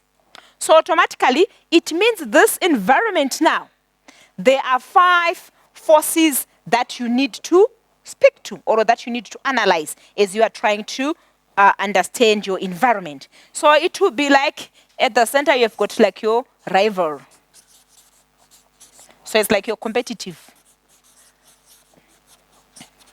So your competitive rival, who are these guys? These are the guys that are already in competition with you. They are already in existence. Okay, so we have one force which is called competitive rival, or the existing competitors, or the current competitors. So you need to know yourself as a business. Who are we? What business are we doing? Then identify your competitors. What business are you in? Are you working? Who is working here, guys? Yes. Which industry you said? Manufacturing of locomotives. Okay, and who are your competitors? Union Carriage, General Electric, China South Rail, China North Rail, Bombard. Okay. So those ones already are called competitive rival. Like your rival, it's like somebody who is pursuing you, your competitor, your enemy. So competitive rival, they are already there. As you are doing business, they are there. I am Checkers, that is ShopRite. ShopRite is already there. I don't have to think to say, maybe there will be another shop coming. They are already there. So you are already doing competition with them. So this one, you understand them soon when we look at competitor analysis. Because you need to know how to analyze them, how to deal with them, how to react to their tactics or to their strategies. And then we have another force called bargaining power. of buyers.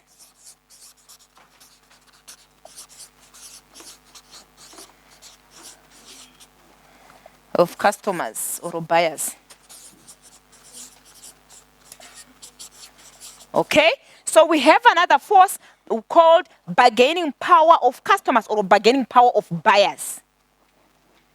So who are the buyers? So if I am a business, who are my buyers? Who are these guys? If I'm saying bargaining power of buyer or bargaining of customer, who are these guys?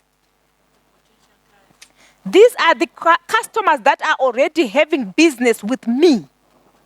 Or maybe some, like what she's saying, some can be potential customers. So when we are saying bargaining power of buyers or bargaining power of, customers, what exactly do we mean? We are saying customers can have an upper hand sometimes. They can come to a position whereby they can negotiate prices. Remember, we once just highlighted about demand. And we were saying when we were talking about the true demand, there should be people willing to buy at your stipulated price. But you have some circumstances whereby demand is there, but somehow customers can manipulate your price, especially on the open market. Because of course, I'm ShopRite, I cannot really accept a customer coming and saying, please, can you lower this 2-liter jar? We are standardized. But if I'm like an open, like the what is it, in the market, or maybe if I've got my own spaza shop, I can be flexible. Or I'm a sole trader, I can be flexible because there are no protocols of doing these things. Okay, so we are saying now, under what circumstances do your customers have a bargaining power or have got an upper hand in such a way that to some extent they can influence you to reduce the price if you have that privilege to do that. Let's say you are selling your fruits there on the road and the customer is coming to buy, then they're like, 2 rand is too much, I can buy for 1 rand. And then you end up saying, okay, 1 rand. Under what circumstances do customers manipulate you or influence you to change your price? Depends on the quantity they buy. Okay, so already he's talking about from a corporate perspective, looking at bulk purchase, what is called bulk purchase discount. Are you buying in large quantities? So if we are a warehouse, or we are, or what is it, or a supplier, we are selling to a customer, we are selling to you as a retailer. So if you are buying like those cash and carry, what do? They have reasonable prices because they are now forcing people to buy in bulk. So already, so you can also have, they can also have a bargaining power if they are buying in bulk, so that they enjoy bulk purchase discount. Under what circumstance, let's say you are by the road there, you are selling your bananas. Under what circumstance can your customer influence you to change your price? When? Yes? Yes. If there are many suppliers. So it means the customer now understands that there is more, what is it? There is more supply than the demand. So you would find that we are looking at principles of surplus and scarcity. So when there is what is called surplus, yes, there's RD. So when there is surplus, it means there is plenty of the product. So for example, look at like fruits and vegetables. We have them, some they will be in season, out of season. So if especially fruits, if they're in season, you'd find that you are able to bargain prices. Even in the shops, you may not tell them to say, I'm not happy with this price for a pocket of orange on 40 rand, I will buy it for 10 rand. You will not tell them that. But your reaction will tell them that you know that this price at this particular time is not the right price.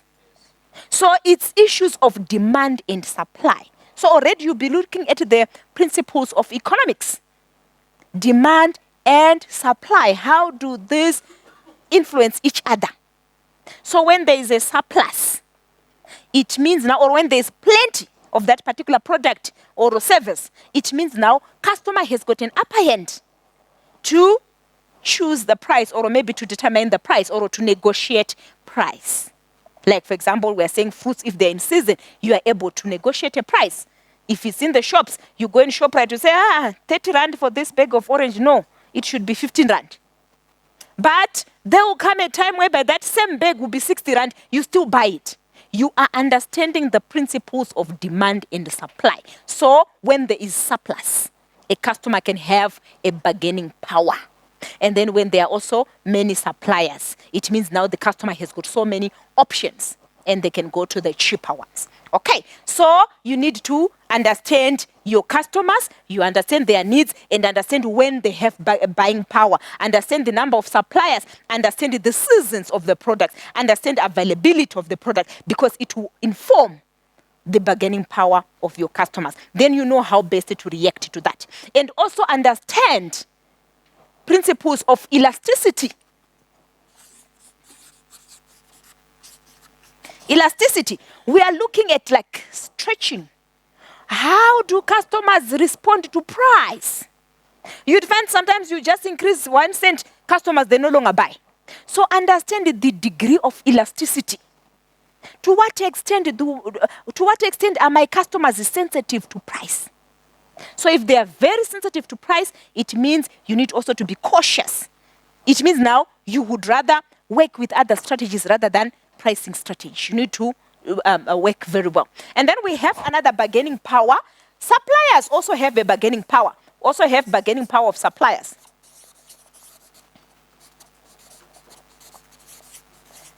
Bargaining power of suppliers. Who are these guys? You are in business and then you have got suppliers. Who are these guys? Who are the suppliers? Manufacturers of stuff that you need. Okay, those are the people, yes, those are the people that are giving you supplies. What do you need? Maybe you need raw materials, or you need already products that are already processed. Whatever they are supplying to you, or whatever you are buying that you need also for you to do your business, to resell or to reproduce something, those are your supplies. So those people that are giving you supplies or that are selling you raw materials or the product that you are going to resell, they also have a season where they can have an upper end in the prices. So with these ones, bargaining power of buyers, they will be bargaining to have a lower price. When it comes to these ones, when they are bargaining for a higher price. Under what circumstances do these guys convince you or negotiate to make you buy something at a higher price? The suppliers. When do you buy something from your suppliers at a higher price? When there is scarcity. So like I said, it's the principles of supply and demand. So here, when there's plenty, these ones have got a bargaining power. These ones, their bargaining power is lower. Because there's plenty, you know, customer can go somewhere. So when there is a scarcity or a shortage,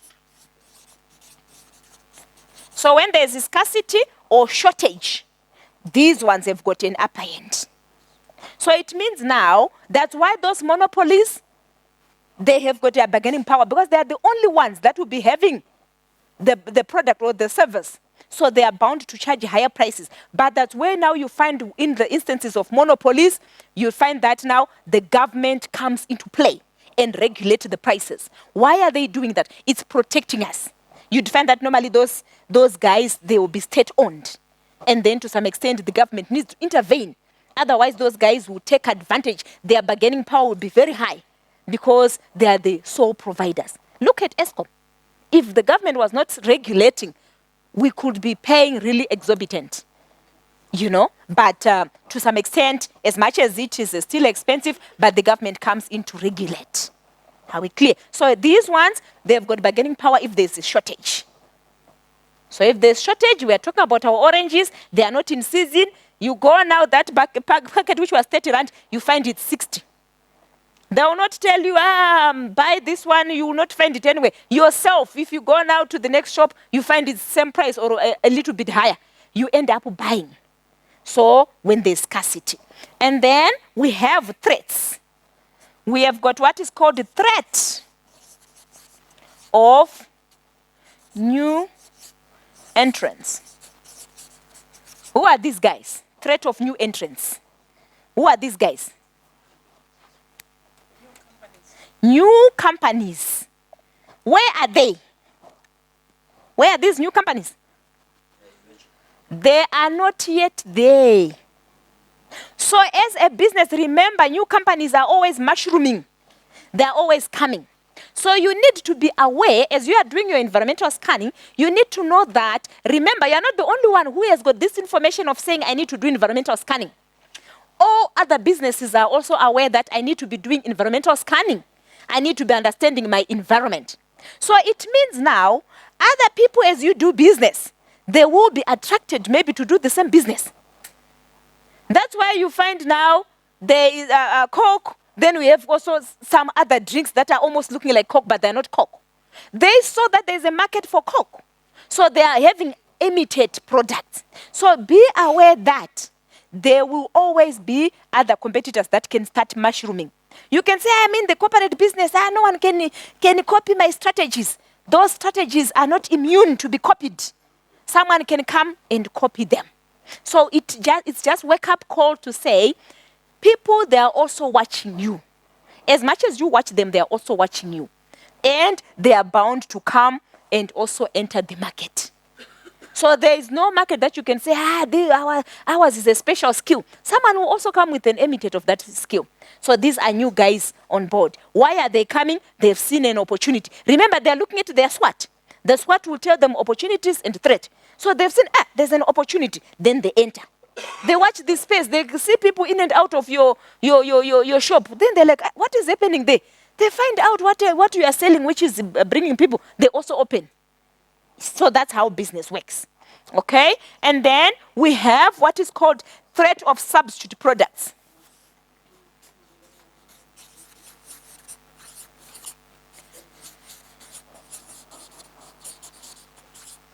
We have threat of substitute products. What are these?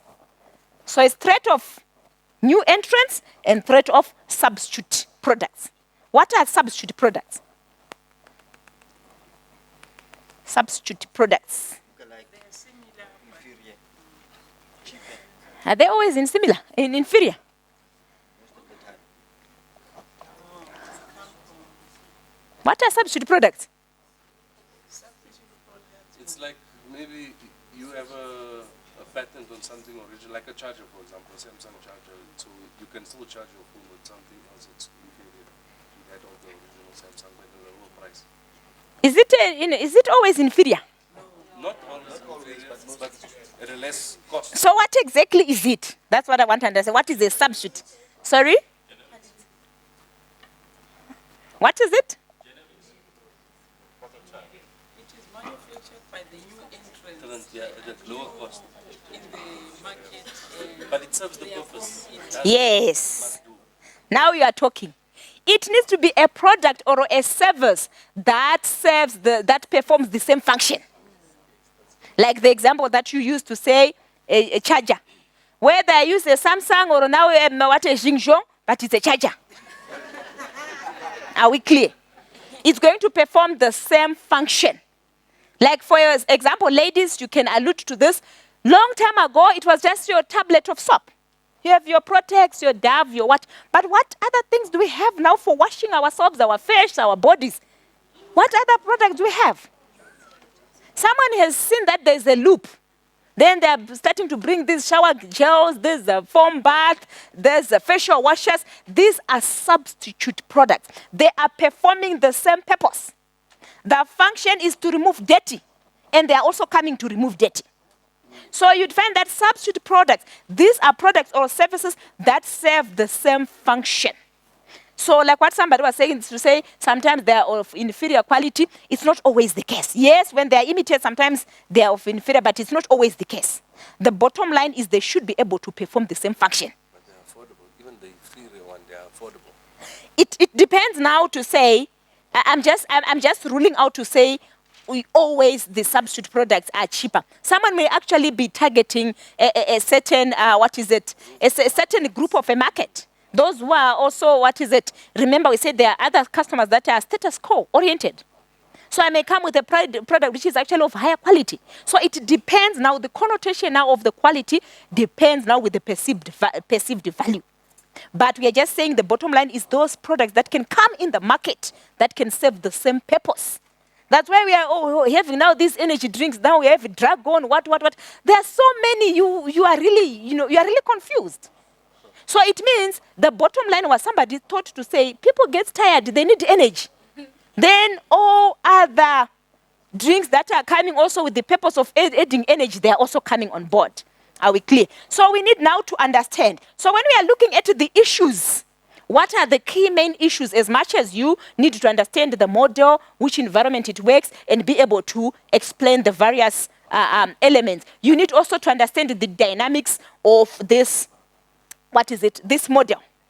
Looking at the new entrants, there are what are called barrier of entry in the marketplace. So you'd find that in an industry, there can be barriers of entry. So you need to understand the barrier of entry. How easy is it for another business to enter in that industry that you are in? For example, look at the retail industry. As long as you do the proper channel of registering your company, tomorrow you will have your own retail stores. That's why there are so many retail stores on board. It means that industry now is flooded.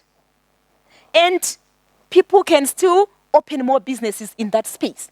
So it means now the barrier of entry is low. It's not very difficult as long as you follow the protocols of registering and having your company being really, recognized legally in this country. But look at another scenario. For example, mining industry or a hospital. You cannot just wake up as a doctor and say, I have got my own hospital. We are dealing with people's lives. There are protocols. You'd find that the barrier of entry is very, very high. It's not easy. They need to look at the quality assurance issues need to come into play. Even if you want to open your own mine, they need to see if safety issues. There are a lot of procedures that need to be followed before they can endorse that you can operate in this industry or you can run this business. So you cannot just have a fly-by-night hospital. It needs to be properly, quality checks, the health people, the different groups in the health sector, they need to come and endorse that really people's lives are not endangered. So especially where people's lives are endangered, you'd find that the barrier of entry becomes high. So you guys, you need to understand your workspaces or even your own businesses. Understand the barrier of entry in your business, in the industry of your business. Is there even a barrier? Or it's an industry whereby someone can still just open, tomorrow you wake up, there are 2 other entrants in there. So it means it's a very, It's an industry that is open for anyone to come in, and for you now, you are prone to so much competition. So that's where you need now to continuously differentiate yourself so that you can try to barricade yourself or make yourself really have a competitive advantage. And then we also have what are called exit barriers. Some industry guys, it's not a joke. Once you are there, you cannot wake up tomorrow and say, I'm closing. For example, looking at educational institutions, you are again dealing with the people. Or even like a hospital, like I said. But cannot come tomorrow and say, we are closed. What about people that are admitted and what? You cannot do that. You cannot do that. We cannot wake up tomorrow and say, guys, that you did your marketing, that's it, go and finish somewhere. That's not ethically acceptable. There are processes to be followed until the current customer who is engaging with you has actually exited. So you need to understand those dynamics of barrier of entry. How easy is it to enter? And the barrier of exit. How easy is it to come out? Sometimes when you are there, you cannot come out now. Or even if you want to come out, the government will tell you need 5 years to come out. Until you have taught all this and finished, that's when you can close. Then you're like, but we are liquidated. Yes, you are liquidated, but still run. So understand those dynamics. And then when you're also looking at this model, you need also to look at environmental issues, like we spoke about, to say we are now having the carbon tax. So those can actually be other issues that can be a barrier of entry. You can see for some businesses setting up It's very expensive to set up that structure and now have a business in that industry. It can be very expensive, so it can be a challenge. So understand, so those are some of the dynamics when you are looking at this model. So that is really what you need to know when we are looking at our environment. But in addition, you just need also to know about the legislation. So I just want to highlight the legislations that govern us. So you'd find that like in South Africa, we are governed by the Bill of Rights. And we need to understand that Bill of Rights and the various legislations that are embedded in that Bill of Rights that is governing all our issues, which is actually like anchoring our corporate governance here in South Africa. So we need to understand the various legislations, their implications, so that we are compliant. So that even as we are doing our business, we need to be compliant. Okay, so you'd find that to get more information, you need to go through them on your own. I'll just give a high-level overview. So the Broad-Based Black Economic Empowerment Act. So we are looking at also at trying to empower the to empower blacks here in South Africa. So the concept we are looking at saying they were disadvantaged. So it's looking at issues from the apartheid era. So that's what the government is trying to rectify. So it's trying also to promote them and recognize them in higher positions. Okay, so you'd find that all those things, if you're not, yes, as much as nothing will happen to you, but you'd find that if you are looking also now at your BEE scoring, that has got a bearing in you doing business with the government. So for any tender from the government, they need someone with a good BEE scoring. So if now your organization does also not recognize that, yes, you may not be penalized, but when it comes to you wanting to do tenders or business with the government, you may not go get because of your scoring there. And then the Business Act. So you'd find that this act, it would be Business Act, then they put the year. That year, it's when it was enforced. And then if they do any correction, they will put as amended. So it means now, so even if the minister who put that or those people who were there when this was endorsed, even if they are not there, someone can go back to say, what was the law when it started? What was the legislation when it started? Then they can always reflect back and see how to deal with the issues. So you'd find that we are looking at the businesses, how we register our businesses. It's very important and for you to be able to follow the right protocol. And then the Competition Act. So we need to be able to compete ethically. You'd find that some businesses, they do what is called price fixing or collusion. They have a collusion. You have got like an alliance. Come, let's join forces.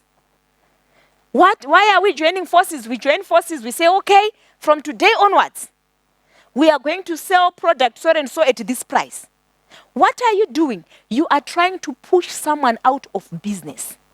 You maybe are a big organization, maybe you enjoy economies of scale, you can afford to sell at a very, very low price. So you join forces with someone in the same industry. Let's start selling this product at this price. You know, for you, are not running a loss because you are enjoying economies of scale or you're enjoying bulk purchase discount. But there is someone out there who is doing same business like you. Maybe it's a new entrance. Maybe you want to push out that new entrance. So you collude, you join forces and fix a certain price or enforce certain strategies with the aim of pushing someone out of business. That's called an ethical competition.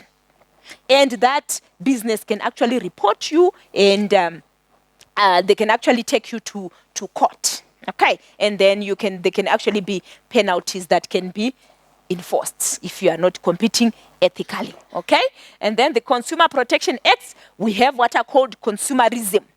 So as a consumer, you have rights. But to what extent, guys, do you know your rights? Most of the times we are blank. That job that you are having, did you take time to read your contract? It's when things have gone wrong. So you'd find that now it's like hide and seek. HR will never tell you, did you read, did you understand? Have you signed? Thank you, I have signed. They're also happy, they're also protecting themselves. But when things have gone wrong, they'll just say, go back to the contract. But I didn't see it. But you signed. So now you have no case. Because you have it in documentation, but you didn't read. That's your own fault. So you'd find that even when we are buying products, many are times when we do that, we just tick. We are happy now with our new purchase. We are just ticking everything.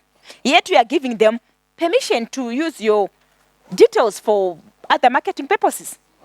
So these guys are calling me. That's the other marketing purpose that you ticked. So those are other marketing purposes that you endorsed.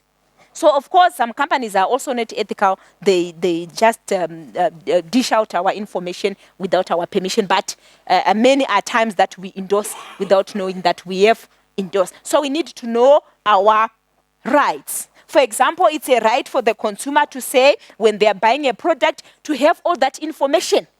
What if I've got an allergy and then you don't list all the ingredients? I can sue the company to say, you know, I'm sick because of the allergy of these ingredients in this product and it was not stipulated. So we need to make sure that we do that. Okay.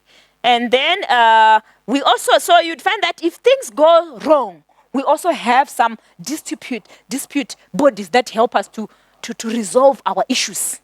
When things have gone wrong, yes, we are saying there's Competition Act, but if somebody is not competing ethically, what do I do? That's when you can go to these people, like the Advertising Standards Authority. So maybe you have entered into a contract with an organization, they're advertising and they are using you in their advert, and then now you are seeing your photo is deformed. You can go and say, this is not me. This is not an agreement. So it's all those issues for what is it if you are now invading people's privacy. And then Competition Commission, like what we said, there should be ethical competition. If you feel someone is competing unethically, you go to those. So they are like the intermediaries. They are the peacemakers. And then Direct Marketing Association. The direct marketing is when we are receiving all these different types of communication. So if this, if you feel you're overwhelmed with all these direct emails coming to you, you can go to those guys. Okay, and then the Direct Selling Association, again related to those guys just calling us, giving us information about their product. We can also go to those guys. The Digital Media and Marketing Association.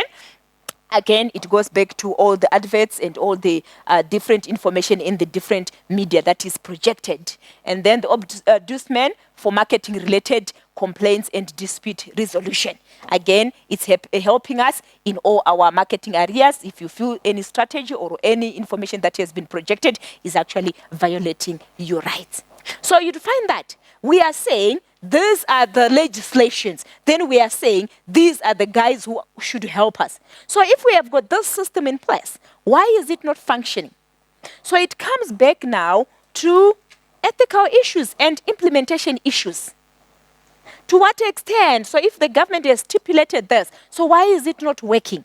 So you'd find that there are a lot of issues that also comes into play. For example, poverty leading to corruption. So yes, I know I should be able to protect you. There's been a violation of Competition Act, and then you come and report. But then these guys, they come, they bribe me. At the end of the day, I'm biased. You are coming, we are dealing with it. Every day we are dealing with it until you are tired. How many times did we report something? You go to court every day until you give up. Or sometimes even resources you don't have, you need to engage a lawyer.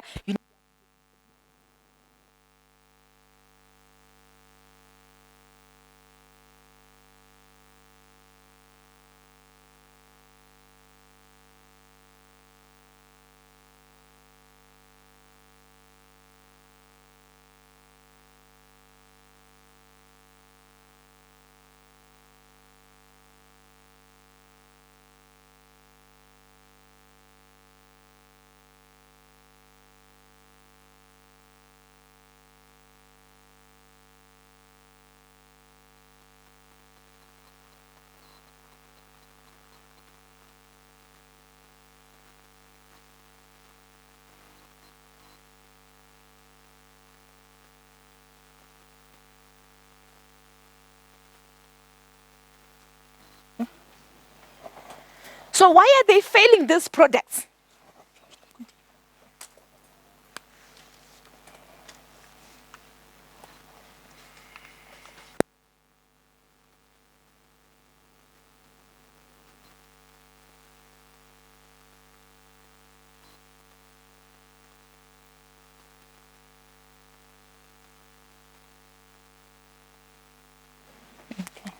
Thanks. Okay, so why are the products failing? So it's a lot of reasons. It's mainly because we don't understand the consumer buying behavior. What happens in the mindset of the customer from the time they see your product, from the time they know about your service, from the time you project your communications? What happens? So we need to understand that connotation or that process, that thinking process of what happens in the mindset of the customer so that we know when to present our products or our services. So we want to look at the consumer buyer behavior process. Okay. All right. So this is the process that I want us to look at, the consumer buyer behavior process, or it's also called the stimuli response model. So what does this consumer buyer behavior model or the stimuli response model, what is it all about? So the stimuli response model, it's like, I always want to relate it to, what is it? The process of fishing. How many of you have been subjected to fishing or you know what fishing is all about? What do you need for fishing? You need a fishing rod. Then what else? Then you need a bait. So that's what marketing is all about. You need your fishing rod. And then on the fishing rod, you need to be able to project something that is your market offering that you are going to present on the market space. So my fishing rod and my bait, those are like my market offering that I'm going to have on the market space. So what do you have? What does your market, what does your fishing rod hold? So when you take your fishing rod over the, maybe it's a river, it's a dam, what are you expecting? What is the objective? What do you want? What are you using that worm for? That bait, what are you using it for? What does it catch the fish? What do you use it for? It's for attraction. So that's what your marketing activities should be like. You should be like somebody holding a fishing rod, a fishing rod, and then you have got your bait. So that bait, those are your different marketing activities. So you don't need to go and manipulate people. You just need to go and present. You don't put your you know, what is it? Your worm in and out, No. You just leave it there. Then automatically what happens? The fish gets attracted. So that's what you must do with your marketing activity. If we think in that way, it will help us. So that's what you need to do. You just need to have something attractive. Display it out there. And it should be able to pull the people to you on its own. Not you going to, manipulate people. So we are saying now, we need to understand what happens in the mindset of the customer. So we are saying from the stimuli response model or the consumer buyer behavior model, this is what happens in the mindset of the consumer. So we are saying your fishing rod, that is like your marketing environment, which is like your stimuli. Because the stimuli, you use it to attract. You use it to try to elicit a response. So we are saying you have your marketing environment or your business environment. And then in your business environment, you should be able to present various marketing activities that should be able to attract your customers. So you are there in your environment where you are doing business. Then you should be having your stimuli, marketing stimuli. So what are those things? It can be your product, your price, your promotion, your what? Coming together, working together, trying to attract the customer. So that when you're looking at your packaging, your price, your quality, all those things, they come together to influence the customer. Then, of course, your external environment, like the economy, also will be affecting people. Social factors will be affecting people. But we are saying from your perspective as a business, what do you have to present on the market space? What do you have to offer? So your offering now should act as a stimuli. That's your fishing rod with a bait. So you are displaying it there on the market space. Like you can have 5, 10 guys fishing together. Why is the fish coming to your road and not the other one? That's exactly what you must do with the marketing. You display your things there, and they should be able to attract customers to your business. So when we have our stimuli now, we have got our product, or we have got our marketing activities, or it's our strategy, whatever we are using as a business, it becomes also, all our initiatives becomes our stimuli. And we are operating, of course, in our environment. So we are understanding our internal environment, our external environment, and then our competitive environment. All that, we have taken care of that. So now, what happens? So when I present my marketing stimuli, or when I present or my marketing offering on the market, what happens? It goes to the what is called the buyer's black box. So the black box now, that's like the cockpit from the aeroplane. They are taking it like that's the thinking engine of a plane. So that's the same concept that they are using. So this is now the thinking faculty of your consumer. So you are saying, present your market offering. If it's presented in a attractive way, it should be able to cause some certain response in the customer. So yes, present. Once you present, it goes to the thinking faculty of the customer. The customer now should be able to process, think about the product, analyze the product, until then from there, now what do you want? The buyer response. So I'm just presenting something to the customer. It can be my product, it can be a new product, it can be maybe I'm having a sales promotion. I've reduced my prices. I've presented it on the marketplace. I've communicated. So it should reach the customer. Once it reaches the customer now needs to synthesize the information that you have presented. So we are also going to look at the journey, or the buyer decision. What is it? The journey that the consumer takes before they actually buy. But when they are presented with your information, they process it. Once they process it, they now make a decision, or they have a response. So we need, guys, to understand this consumer buyer process, or the consumer buyer behavior, model, or the stimuli response model. To say, as we are doing all the different initiatives that we are doing, already we are in a setup whereby we are presenting a stimuli. That is our market offering, with an intention of eliciting or getting a response from the customer. After the process, you want a response. So that's what the model is all about. It's all about us as businesses being able to project or to present our market offering on the market space. But as we are presenting, we must be aware that now we are not the only ones on the market. There are competitors. So it's up to you now to say, when you are presenting your market offering, it's augmented in such a way that it stands out. What makes customers now to come and choose your brand rather than that one of your competitors? To what extent is it attracting the customer? Because a stimuli, it's for attraction. Are those campaigns that you are having, are they really attracting customers? That product that you are selling, is it really attracting the customers? So you need now to think critically, so that you differentiate your product or your service, so that at the end of the day, when the customer now is thinking or is projected with the communication, they start thinking about it, and then you want at the end of the day to have a certain response. And the good response that we want is for them to start buying from us.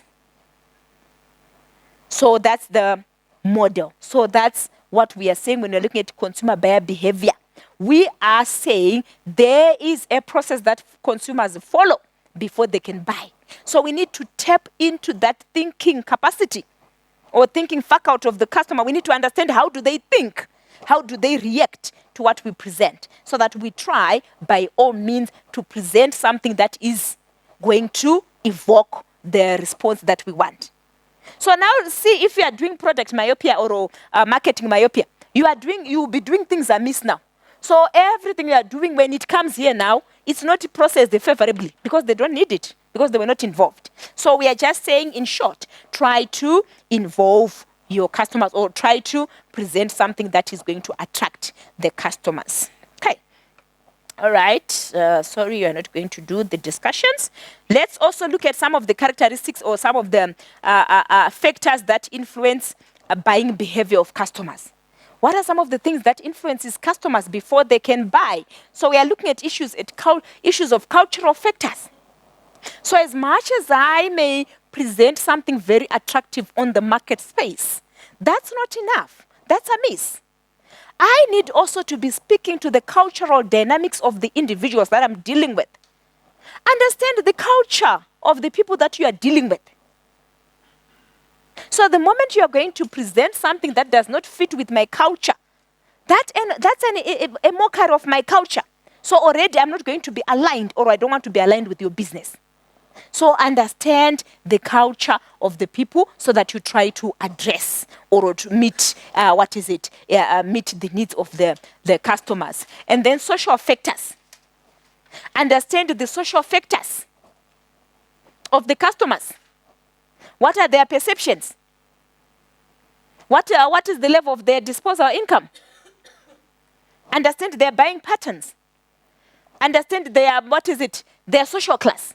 All those things will affect how they buy. So their social factors, their influence. What is the status quo they want to have? What is the status they want to portray in the market? Some people, they are really brand oriented. Some people are just saying, as long as I get the product. So understand those dynamics so that when you are dealing with the different segments, you understand how to deal with them. And then we also have psychological factors. So when you're looking at the psychological impact now, you are tapping into the thinking faculty of the customer. So some customer, like I said, you are looking now at the status. So some people, they buy things because of a certain status they want to project. If it's not a Nike sneaker, no. Mothers, you are fighting with your sons. But this is what, no, mommy, don't buy. Why? It's issues of a certain brand that they want to be associated with. So tap into the psychological impact. Okay, so those are the main ones, but they are also other characteristics that can also influence the buying behavior of your customers. So understand these dynamics so that you understand what are some of the things that influence the customers as they try to make decisions. Okay, so here it was just explaining the different things that I was talking about, like, for example, the social factors. You are looking also to say the groups, they are influenced by the small groups, the family, social roles, status, online social networking. So there are so many things that influence us in the society. For example, you are selling something which is targeted, like, for example, let's look at the toys shop. Yes, you can do something you can make your stimuli to attract the little ones. But you know who is the decision maker? Yes. So you'd find that, yes, they will dangle it in front of the child to cry, but they know you are the decision maker. So if you now present your stimuli absent the decision maker, it becomes a challenge. Like, for example, when you're dealing with organizations, let's say you are doing B2B, organization to organization. Understand who are the decision makers in that organization. So you're going to waste time with someone who does not make a decision. So you think, we are striking a sale, yet you are chasing the wrong person. Understand the decision makers, okay? And then we can also look at the personal factors. When you're looking at the social, you can also look at the personal factors like the age, life cycle stage, occupation. Those are some of the things that can influence the person. So especially looking at the life cycle stage. You are looking at someone mature like me, then you are presenting something for teenagers. That's not, there's no alignment. So you are targeting the wrong target. So we are saying target the right age or the right at the right stage, target me with the right product. Are we clear? Okay? And then the psychological, like I indicated, like the motivation, the perception, the learning, and the beliefs, and also the attitude. So psychological is mainly to do with your status. Let's just also look at the buying behavior, types of buying behaviors. So marketing, if you can see, it's processes and understanding the models. So understand the process, how it works, and how it affects business, and how can you react. So let's look at them. the types of buying behavior. So when customers are buying now, there are different behaviors that are involved. So we are going to look at the involvement. What is it? We are going to look at the involvement, looking at the level of involvement. Is it high or low? And then we are also going to look at the significance of the differences between the brands. Is it, what is it? Is there a high difference in the different brands that are projected, or there's not much differences in the brands that are being projected? So we can have what is called variety seeking buying behavior. So what are the characteristics? Low involvement and significant difference between brands. So a consumer can have a buying behavior which is called variety seeking. They are buying a product because they are seeking variety. Let's say, for example, we are looking at biscuits.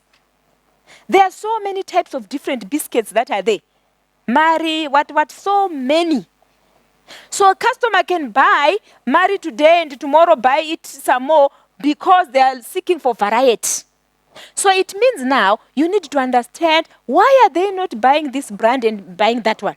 So now it's issues of variety seeking. So it means now as a business, do you also, your product portfolio, does it also have variety? So it means now if you are just selling one brand and now you have got some customers that want variety, it means now you are going to miss them. And then we are also going to have complex buying behavior. What are the characteristics? High involvement and high significance difference between brands is also high. So the complex buying behavior, for example, if you are buying furniture, guys, when you are saying high involvement, it means you need to think about it. Unlike here, a packet of biscuits, it's between 20 rand to 30 rand. I don't need to think about it. There's not much commitment. But here, you are buying couches. They are very expensive.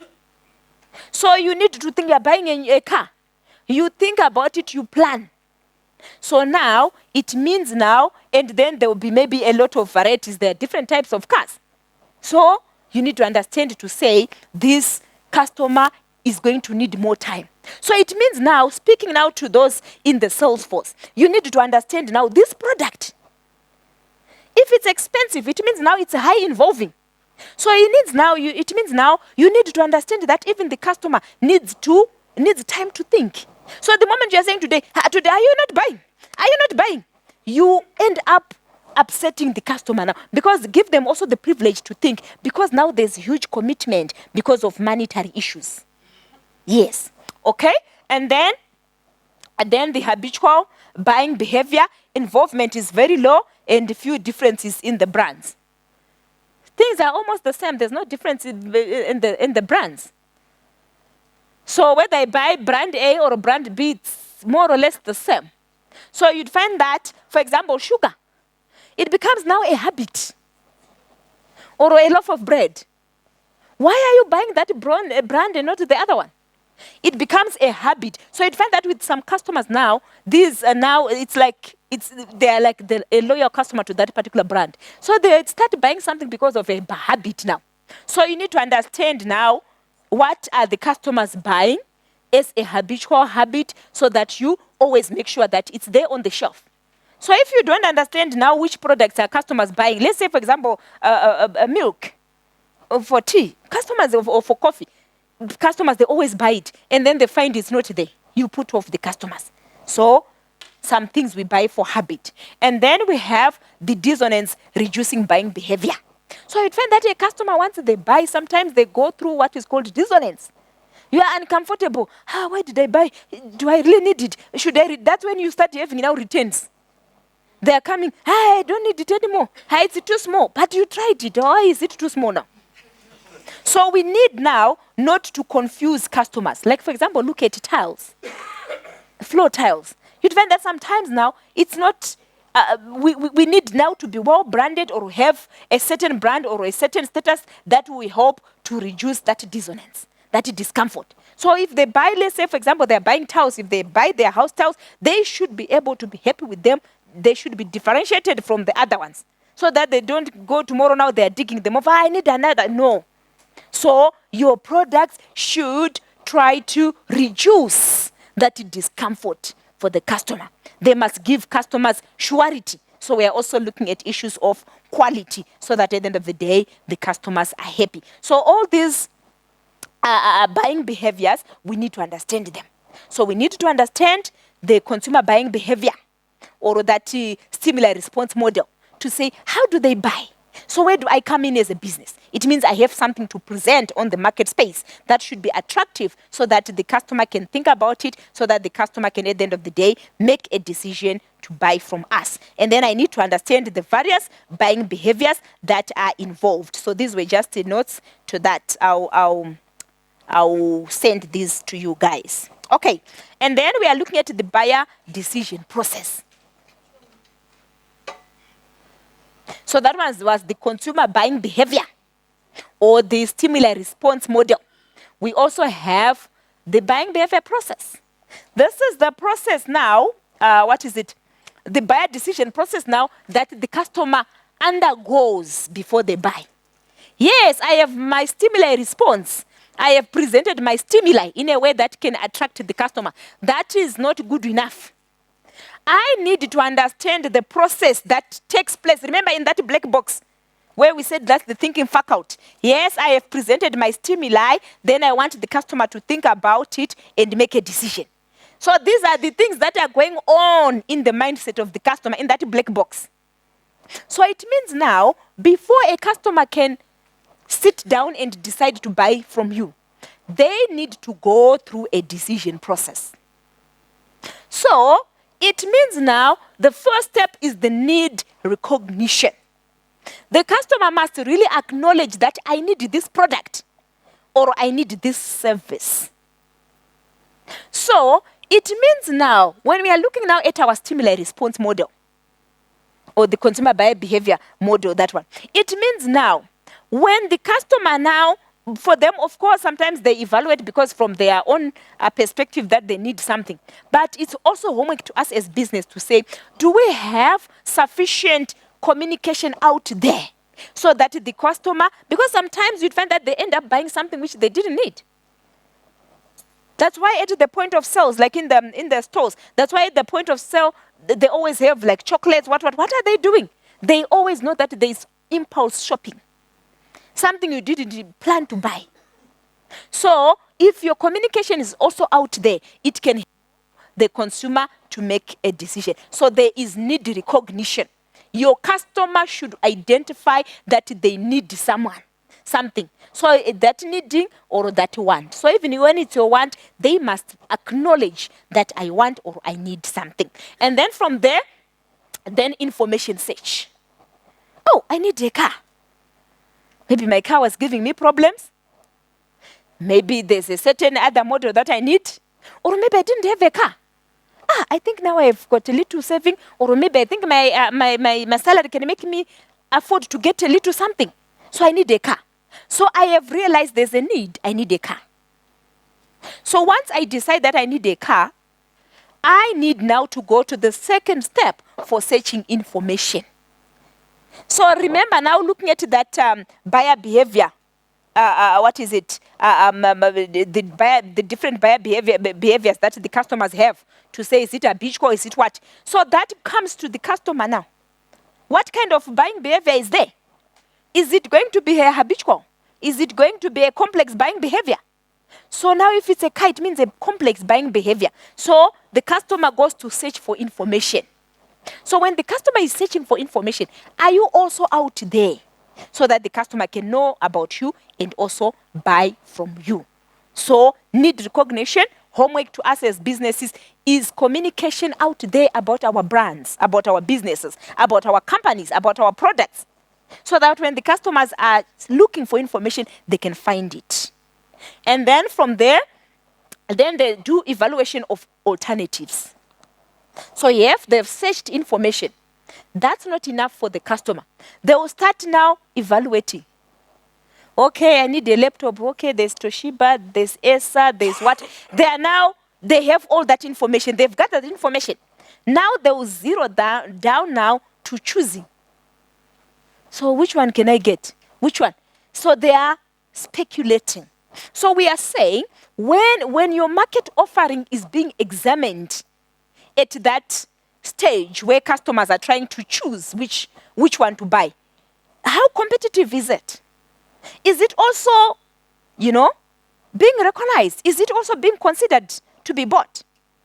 Or you are just that brand which is behind and customers are not interested in even thinking about you? So we are saying now to us as businesses, we need to augment our products, our services. We need to communicate. We need to be standing out so that when they are choosing from the various alternatives, they can also consider us. And then from there, then the purchase decision. So they've tried to identify which one is the best. At the end of the day, they choose the best. So after they have identified the best, and then the post-purchase behavior.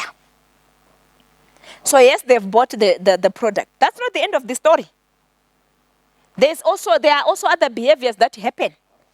That's where you see them running. I want to return.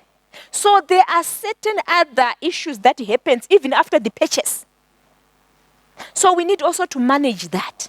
So as a business, what is your fireproof for those issues? Because you'd find customers that you want to return.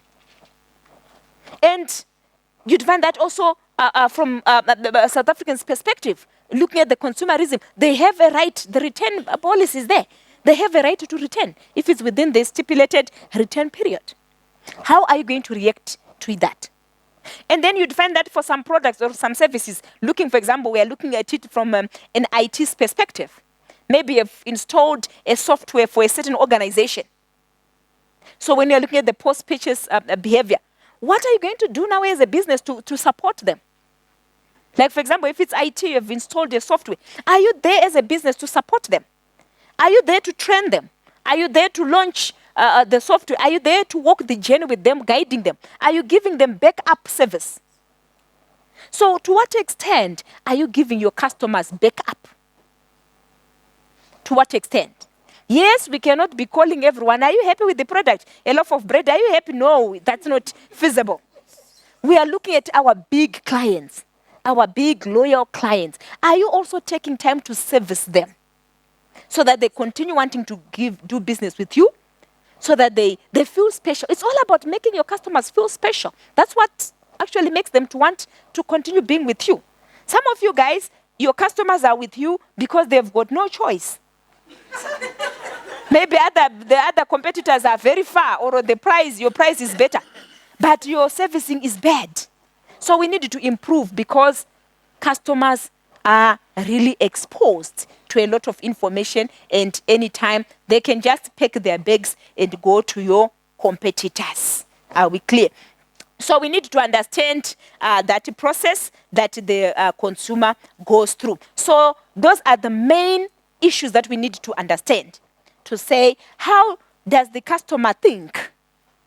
How do we make the customers to want also to buy from us? So understand the stimuli response model.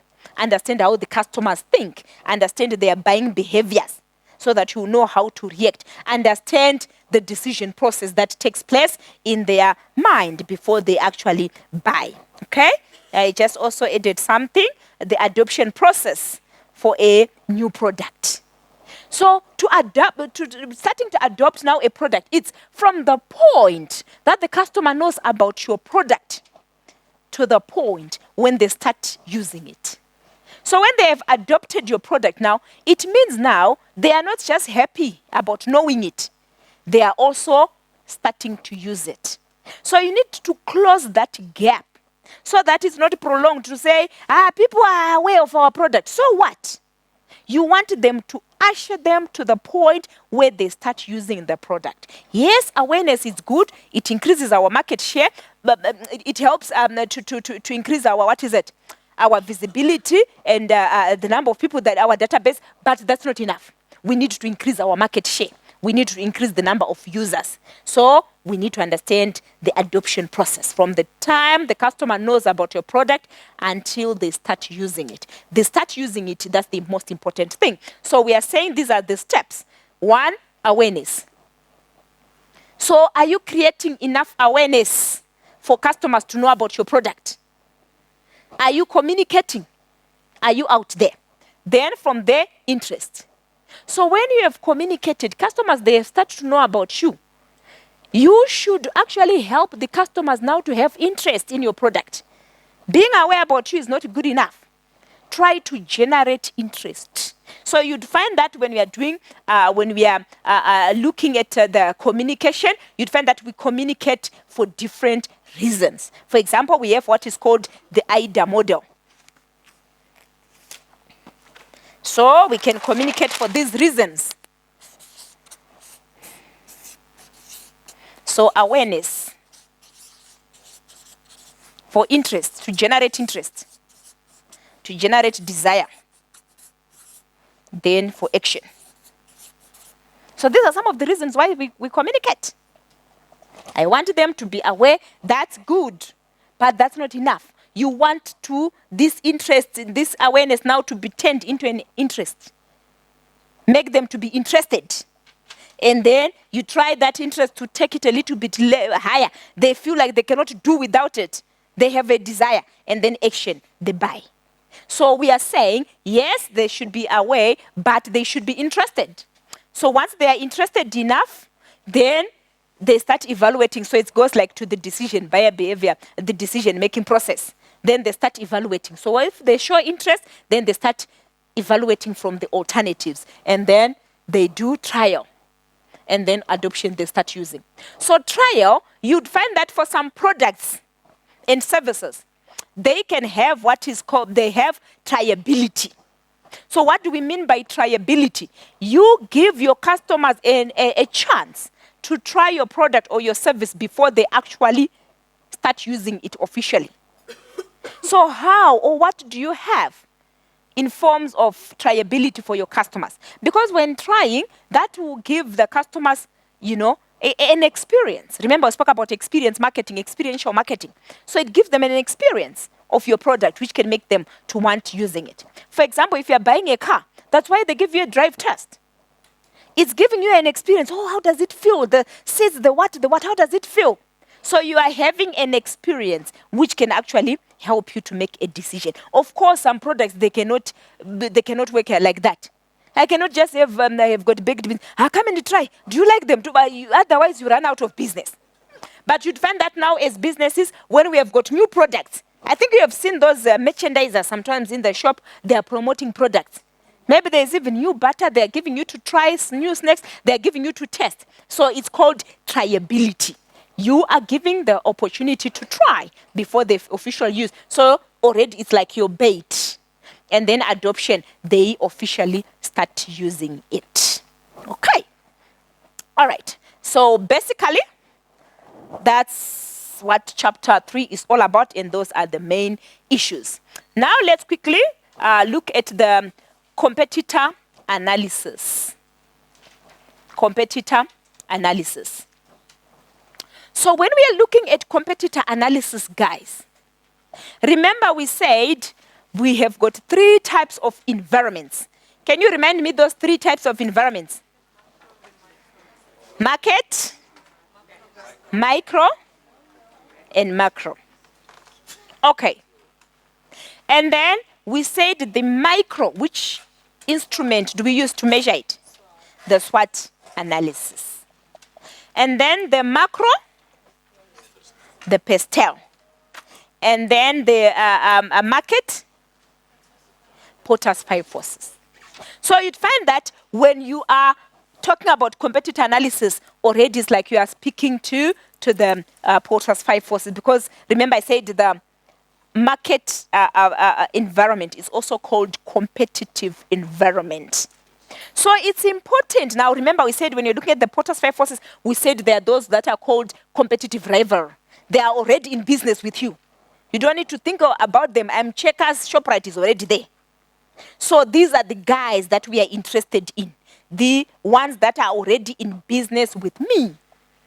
So you need now to understand your competitors. Who are they? What are they doing? How do they do business? How do they react to my strategies? It's very important so that you know how best to deal with your customers.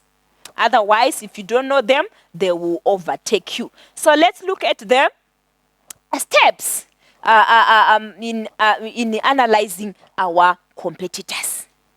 So we are saying when we are analyzing our competitors now, we need to identify the company's competitors. So what are some of the things that we do when we are looking at our, when we are looking now at our, when we are trying to understand who are our competitors? So remember, we spoke about the product myopia. Let's not glorify things from our side. The marketing myopia, you'd find that as businesses, we have got instances whereby you say, these ones are underlying dogs. These ones, they can never touch us. These are just small businesses. But those small businesses that we are looking down upon, they are the ones that are slowly and surely overtaking us as big businesses. So what we are having, most big businesses, what they are having is just the brand, is just the status quo, but profit-wise, you'd find that their profitability, some of them, the smaller organizations are overtaking them. So as big businesses now, we are engrossed in that situation whereby we are saying, we have arrived. We are well known. We are a strong brand. So whilst we are in that confusion, small businesses are coming and taking over. So you'd find that they are doing other nitty-gritties, like they are servicing their customers, they are looking after their customers. Us as big companies, we don't have time to do that. We are too busy, or we don't have the capacity, or we feel our brand is already selling itself. So you'd find that we are undermining the smaller companies, but they are slowly and surely taking over. So we must not be in that trap whereby we look down or we undermine any organization. Whether small or a big, anything can actually take place, or anything can actually happen as far as our competitors are concerned. So when now we want to understand our competitors, you'd find that we can also, it goes back, like I said, to speaking to them, Porter's 5 forces. So when we are trying to understand our competitors, we need to understand these ones. The competitive rivalry. These are the guys that we are interested in. Who are they? What do they do? What are their strategies? How do they respond to our strategies? So you need actually to be able to group your competitors so that you know the level of impact of their competition on your business, so that you know how best also to deal with those particular competitors. So you'd find that when you are assessing now, or when you're identifying your competitors now, you basically need to list them down and then understand their behavior as competitors. Okay, so those ones we did already. We are not going to repeat that because we already covered it. Okay, then step number 2, assessing competitors. So when you are starting assessing competitors, step number 1, now we just identified them. Fair and fine. Who are they? Fair and fine. But now we need to go deeper and know them better as customers. So I need now to assess them. For example, I need to understand even their objectives. What are they up to? What are their objectives? So you'd find that as businesses, we have got different objectives in place. Others, they are pursuing market share. Others, they are looking at profitability. Others, they are looking at growing. Understand what is their objective. What are their objectives? What are their strategic goals? Because that, on its own, in true sense, will guide how they do business. So analyze them.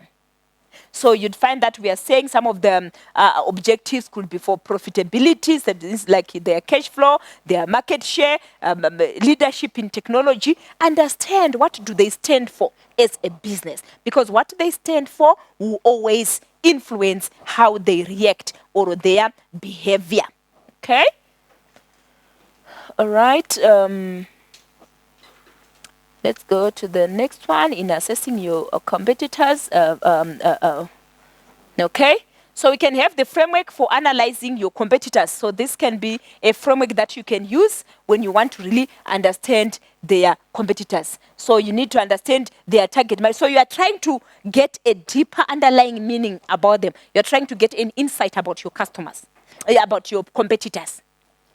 Okay, so for example, their target market, what is the target market they are having, what is their product, what are their price, what is their distribution, what type of communication do they use, what are their business processes like, what are the people, the type of employees they have, what skills do they have any employee who is headhunted. You want to understand more about that business. You want to have a holistic picture of them as a business, so that at the end of the day, it guides you in understanding them. So in analyzing the competitor, you need also to understand the different types of competitors that we have. So these are some of the different types of competitors that we have. We have got the laid back. Laid back customers, they take time. These are like laggards. They take time to respond. You do something, they are relaxed, they are what? Sometimes they don't even respond.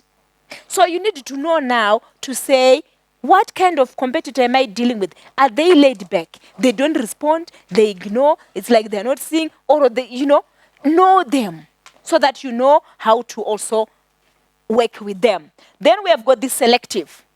The selective competitors, they choose whom to compete with. They choose what to respond to. So understand them.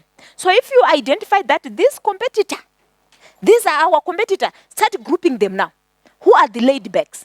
Who are the selective customers and competitors? So if they are selective, understand what communication or what strategy do you project that they normally respond to, so that you will know how to react or to work with them. And then you have got the tiger.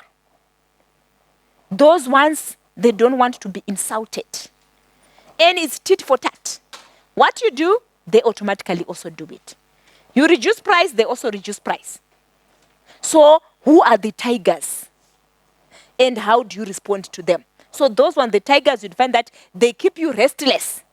They are dangerous, and you need to know how to react with them to them. And then sometimes you'd find that the tigers, they can put in you a corner, whereby now they respond to what you have done. They respond in a manner that you cannot also respond back. So they keep you in competition, or they keep you very on your toes. So you need to be very careful when dealing with those. And then we have got the unpredictable. Unlike the selective now, unlike the laid back that are just like laggards, relaxed, you don't know whether they will react or what, the unpredictable, never undermine them. Anytime they can respond, and you don't know how they will respond. These are like mysterious competitors. So anything can come from them anytime. So you need now to know these types of competitors, so that you will know how best to deal with them. Otherwise, you may find that you will actually, you may actually be out of business. Okay? And then we have got also the third step, selecting competitors to attack and to avoid. So we are saying, number one, when you're doing your competitor analysis, we are saying identify them. Who are they? Number two, analyze them. What do they do? Number three, now you make a choice as a business. So when you are making a choice as a business, you are going to zero down to say, which one should I respond to? Which one should I avoid? Because as a business, you find that sometimes it's not possible to say someone does something, you also do something. Is it in line with your business sense or your objectives? So sometimes you find that it's not possible. So you need to be to identify or to make a choice to say, whom do you respond to? Whom do you avoid? So you can only do that if the first two stages have been done, identifying them and assessing them. That can now equip you so that you understand what to do with this with these competitors. Okay, and then as a business, you would find that also we need to understand about the different positions that the competitors wants to hold. So it's all about, like we said, gaining a competitive advantage, having an upper hand. So everyone is fighting for position in the market space. So now you need to understand the various positions that exist or that any organization can take, because your position can also help to, to make customers wanting to do business with you. So you'd find that when we are looking at issues of positioning, it actually comes from the mentality of the customer. It's the perception of the position that the customers have about your brand in the market space. So you just project, you just present, or you just, present the position that you want, but the one who is going to endorse that position is the customer. Are we clear? So what are some of the positions that we can have? We have got, we have got businesses that are called market leader. Who are the market leaders? So a business that is called a market leader, these are businesses that are saying we are number one. So you'd find that nowadays, everything is actually on the open. It's on the website. It's on the profile for the organization. You'd find that an organization can say, we are a market leader. What are they saying? They are saying we are number one in this industry. Like, for example, you'd find that Vodacom will be saying, we are a market leader in the telecommunications industry. What are they saying? They are saying we are number one. So as much as they are saying they are number one, you'd find that us as the customers, we endorse. Are we saying yes or not? So we should not confuse now the customer. Our communication or our activities should be clear so that it makes life easier for the customers to choose. Okay? And then the market challenger. So the challenger, those ones are like also fighting for number one. Yes, market leader is there, but there's always someone who is like wrestling it out with you because they also wanted that position. So a challenger is an organization that also wants to hold your position, or these are like striving for number two, or striving for your position. Market leader, they want to be number one. Challenger, they are fighting for that position one, or they are fighting for your position. And then we have got follower. Followers, these are like laid back or laggards. They are not worried. They don't care about being number one as long as we are also in competition. They have their own reasons of wanting to be followers. Some, they don't want to attract attention. Then at the end of the day, they flop. So you'd find that they would be happy just being a follower. Are we clear? And then we have market niche. So who is a niche? A niche is somebody who is going to just focus on a niche market. What is a niche market? It's a small, profitable segment of a market, a small, profitable market. For example, when we are looking at somebody who is going to be selling, maybe let's say, jewelry. Some people, as long as I have just have a pair of earrings, that's fine. But some people that will say, no, it needs to be pure gold. It needs to be pure silver. It needs to be diamond. So it means now there is that group of people that will need a specific product. For example, looking at the mode of transportation as the aircraft or the plane. That's an alternative way of transportation. I can just get my bus to go to Durban, I'll get there. But someone will say, no, I need to travel in style. So it means that different factors comes into play. So it can be prestige, it can be affordability, it can be also timing.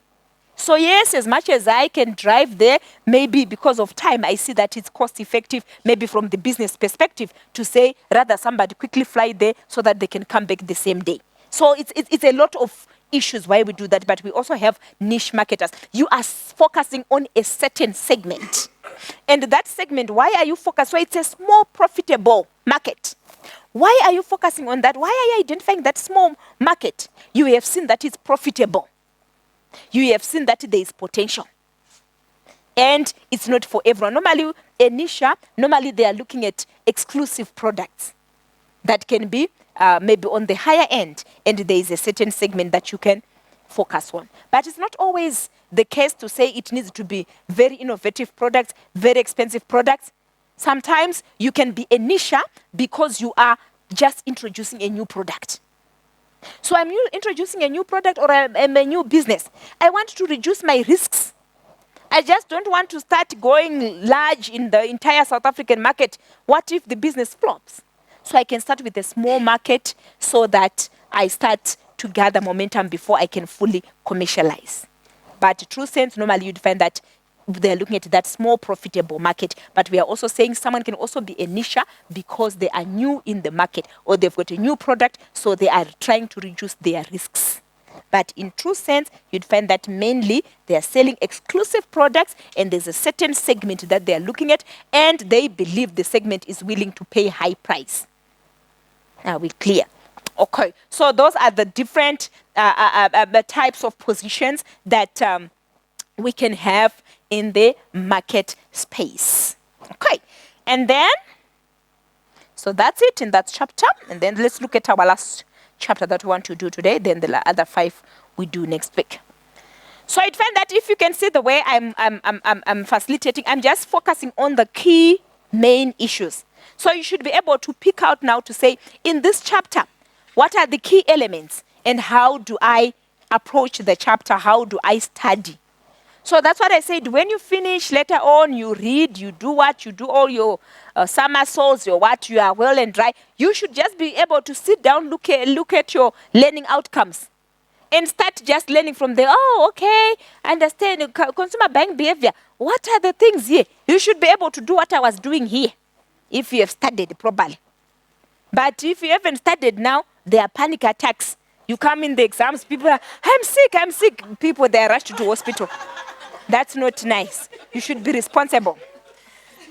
Okay, so when we are looking at the issue of market segmentation and target marketing, so you'd find that in that chapter now, it's a long but very short chapter.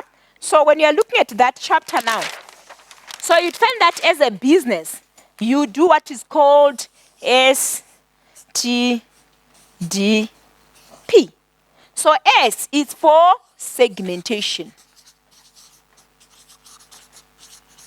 And then T is for targeting. D is for differentiation. And P is for positioning. So you should understand as a business, you should understand the principle of STDP. Okay, so we are going to start by looking at segmentation. What is segmentation, guys? What do you understand by segmentation?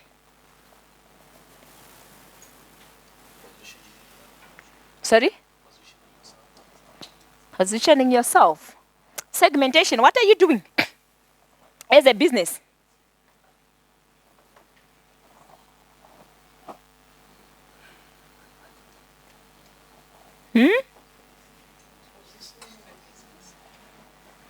When you are positioning the business, you're already at positioning. I want segmentation.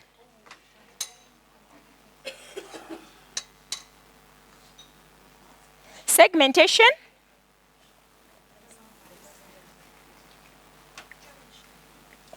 So when we are looking at the concept of segmentation, guys, here, that's when now, remember we said in the marketing process, we said the first step is understand your marketplace and the needs and wants of the customers.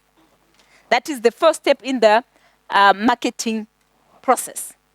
So when now you are doing segmentation, you are now going to divide your market into segments. So you are going, it's the division of your market into the different segments, into the different market segments that you want to work with. So for example, I always want to use an example of citric fruits, like for example, an orange. So your market is like an orange. This is your market. So whether you're doing your market, you need now to differentiate, to demarcate your market. Am I just doing it in South Africa? In South Africa where? Maybe I'm in Gauteng. In Gauteng, where exactly am I? So now, you would find now, the moment I'm saying I'm having my market here in Gauteng province, that's my orange. So my market, my orange is like my market. So this is my entire market now where I want to do business. But now, when I'm doing now my segmentation or my environmental scanning, then at the end of the day, I need to be able, so as much as I'm going to do business in Gauteng province, I need to decide where exactly, which areas am I going to have my businesses? Is it going to be in the CBD? Is it going to be in Sentin? Is it going to be in Tembisa? Is it going to be Edenville? I need to zero down to that. So already the moment I'm doing that, I'm doing segmentation. So if you have an orange, if you peel it, what do you find inside? You find there'll be these things. In an orange, have you seen them? What are they? What are these things? They're called what? If you open an orange, you'd find that you can actually pull pieces and give someone a piece. Maybe you are sharing with your friends. They are actually called segments. So those different pieces, they're actually called segments. So when you are segmenting now, it's like you had your orange. When you have got your orange, you are opening it now. You are scanning your environment so that you see, where can I do business? So you start dividing your market now. Yes, I have my market. Where do I want to do business? In South Africa. Where in South Africa? I'm segmenting now. I'm dividing. I'm going to do in Gauteng province. I'm going to do, where in South Gauteng province, where? I'm going to have one, one shop in CBD. I'm going to have one. You are naming the places now. What are you doing now? You are segmenting. So it's the process of dividing the market into smaller profitable segments, or dividing your market into segments, or into smaller units, or into manageable units. So how do I now say I want to do business in Gauteng province? How do I now zero down to say I'm going to have one of my shops in Sentin? How do I come to that? So I need now to understand my market. Who are the customers that I'm serving? Which area do they patronize? What is their affordability?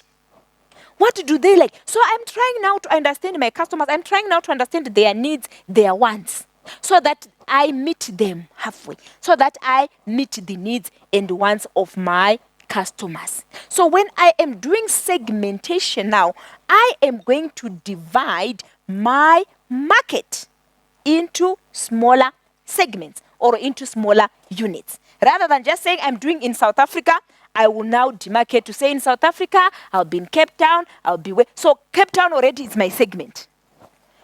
In Pretoria, it's already a segment. So I have said now out of South Africa, I am now stipulating the places. So now these segments now, so you need to understand what is segmentation, dividing your market into smaller units, or dividing your market into smaller segments. So once I have divided these different segments, so this is like A, B, or you've got your different names. So those are segments. So those A, B, C, those are segments. So those are the small portions of my market. Out of the entire market, I am breaking it down into smaller portions. That's segmentation. But now, you need to understand, how do you segment? What are the bases for segmentation? So you would find now, you can say, so you need now to understand segmentation bases, or segmentation strategies. How do you break down your market? Do you just wake up and say, I'm going to Sentin, I'm going to Tembisa? What has informed you? So there are bases, or there are guidelines, or what we call basis for segmentation. So we have got one, geographical.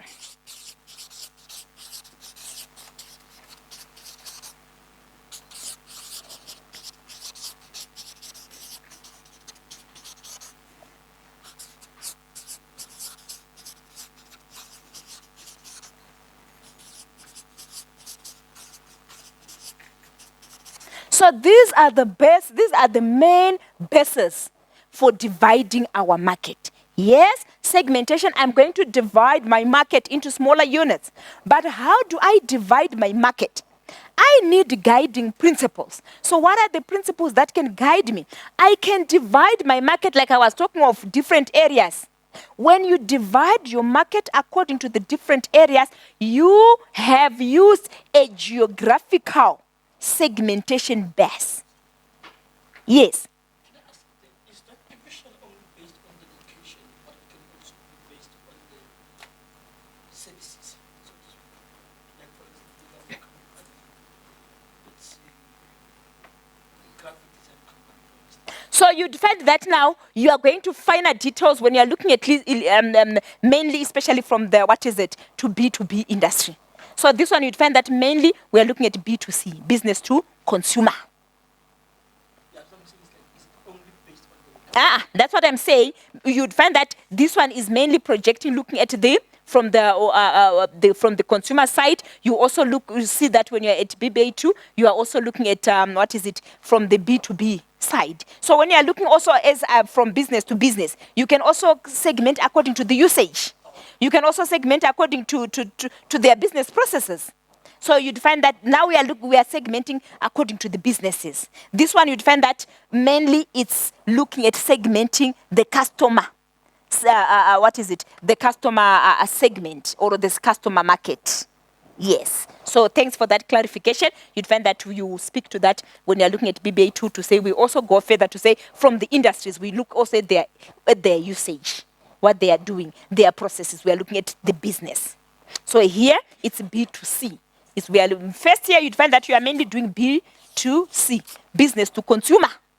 When you are in BBA2, you find that you are now looking at B2B. You are looking also at business to business. So B2C, business to consumer. So your consumer market, we said you can divide according to geographical. So it means now your segment type is based on geographical factors. So that's where you find, my location is, is in Edenville, it's Randburg. It's according to your location or the location of the business. And then you can also segment your market according to demographics.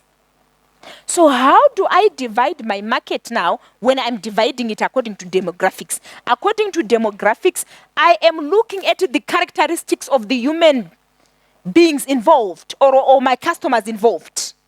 So what are some of the characteristics that I look at when I'm looking at demographics, like the age, the gender, the occupation? So I am looking at the characteristics of the individuals. So I can say my market are teenagers. But just saying my segment are teenagers is not enough. How did I zero down to teenagers? I have divided according to demographics. So they are teenagers, and my base for segmentation is demographics because I'm looking at their age. I'm looking at their life cycle, stage in the life cycle. But the broader base is the demographics. So demographics, you are identifying or you are grouping people according to their characteristics. Maybe I can group them according to occupation. Already to their profession. Already I'm looking at their occupation. So you're looking at the characteristics of the customers. According to their age, according to their sex, I'm looking at the characteristics of the customers. Geographical, I'm segmenting according to location. Are we clear? So here demographics, you would find that we are saying, well, I'm looking, my target market are women. My target market, I'm looking at 18 years and below. So I'm talking about age, occupation. Those are the things that I can be talking about. And then you can divide according to behavioral factors. So I'm looking at the behavior. I'm looking at usage. So you'd find that, for example, when you're looking at the behavior, you're looking at the patterns. How do they use the product? What are the patterns? When do they buy it? How do they buy it? So I am understanding the behavior of the customer. And you'd find that here, under behavioral, it can be also, some products can be for certain occasions. Like a wedding gown, you don't buy it every day, girls. Ladies, it's once in a while. So you can also understand the behavior behind buying that wedding gown. It's because of the occasion. So you're looking at the behavioral pattern of the customer. So it can be according to the usage, according to the occasion that can guide you. And then we also have the psychological. Psychological now, that's what we said, it has to do with the mental faculty of the individual. What status do they want to hold? What motivation? What do they want to project? So you'd find that psychological, mainly you look at people that are status quo, they are brand oriented, and there's a certain motivation for them to use that particular, or for you to group them in that particular product because they want to use it for certain motivation that it gives them. Are we clear? For example, let's look at, for example, those lifestyle products that shops are having now, like Woolworths has them, Clicks has them, Discam has them. You'd find that how are they demarcating them? You'd find that they can be looking at lifestyles of people. It can be psychological, looking at the lifestyles of people that are now interested in that. Okay, so that's what you need to know when you're talking about segmentation. Understand what is segmentation. You are dividing your market into smaller, manageable, and profitable units. And how do you do that? You need to know now the segmentation strategies. How do I segment? What are the bases of segmenting? You need now to know these segmentation bases. Are we clear? So yes, I have divided my market maybe according to geographical, which is now according to location. I now know my market is in whatever area, Midrand, whatever areas that you have your businesses now. You have your businesses in those areas. I've divided according to geographical. Now, you go to the next step. Just dividing the market is not good enough. You need to be in a space whereby now you start targeting. What do you understand by targeting? When you are targeting, sorry? What is targeting? I want to understand what is targeting. What exactly do you understand by targeting? Well, putting mechanisms in place to target that particular Very good. Remember, we spoke about our, the step number 2, that one, the customer-driven marketing strategy. So now, you are zeroing down now to say, this is my segment. Maybe it's according to psychological factors, it's according to behavioral factors, it's according to geographical, whatever base of segmentation it is. Now you need also to make a decision. How do I design the best strategies for servicing or for doing business with that segment? Yes, I have segmented, I've divided my market into different segments. According to what? According to location. And now I know my different locations. And now when I'm targeting, I need to know, how do I target now A? Customers in Tembisa, how do I target them? What are the best strategies for me to do business with them? So you are now strategizing or coming up with your market-driven strategy. So you are coming up now, or you are designing strategies that are best suited for that particular segment. So targeting now is coming up with the best strategies, best solutions for you to be able to service the identified segments. So these are the segments that we are going to work with as a business. But how do we actually do business with those various segments? You'd find that when I'm working with my customers in maybe Tembisa, the strategies I may use there may be different from the strategies that I may use when I'm doing business with a customer maybe who may be in Sentin. So you'd find that I need now to understand how best to service these customers in these different segments that I have identified. So when you are when you are having your segments, you are also guided by characteristics. So your segments, now you should have your customers, or you should have your segment with at least similar characteristics. What is the common ground? Yes, I'm looking at, I'm looking at teenagers. What is the common ground? I'm looking at their age.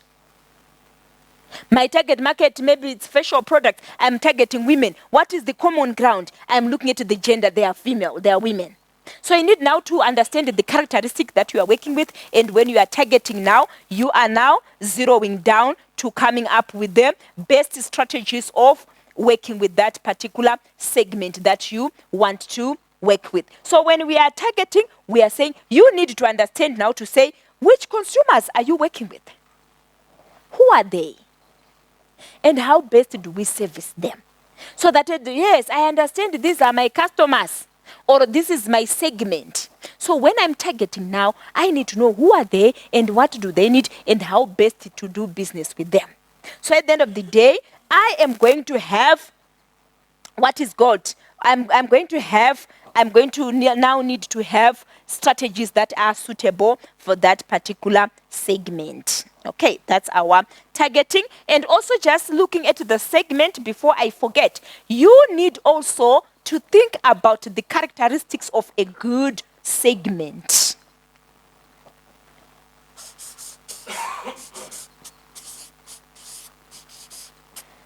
Okay, so you need to think about characteristics of a good segment. So yes, I know what is to segment. I know what are the basis of segmentation. That's not good enough. You should be able to evaluate your segment to see if it's a good segment. So what are the characteristics or what the framework that I use for assessing the characteristics or to assess if my segment is good? So you can use the MASDA framework, the acronym MASDA. You need to understand, is your segment measurable? So you're looking at the measurability. Is it measurable?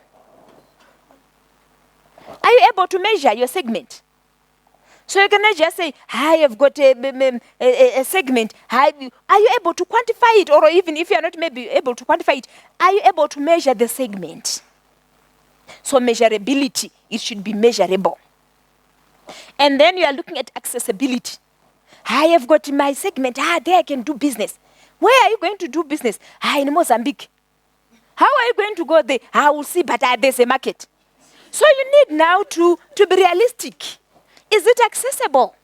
It may be a very good segment there in Mozambique, but is it accessible?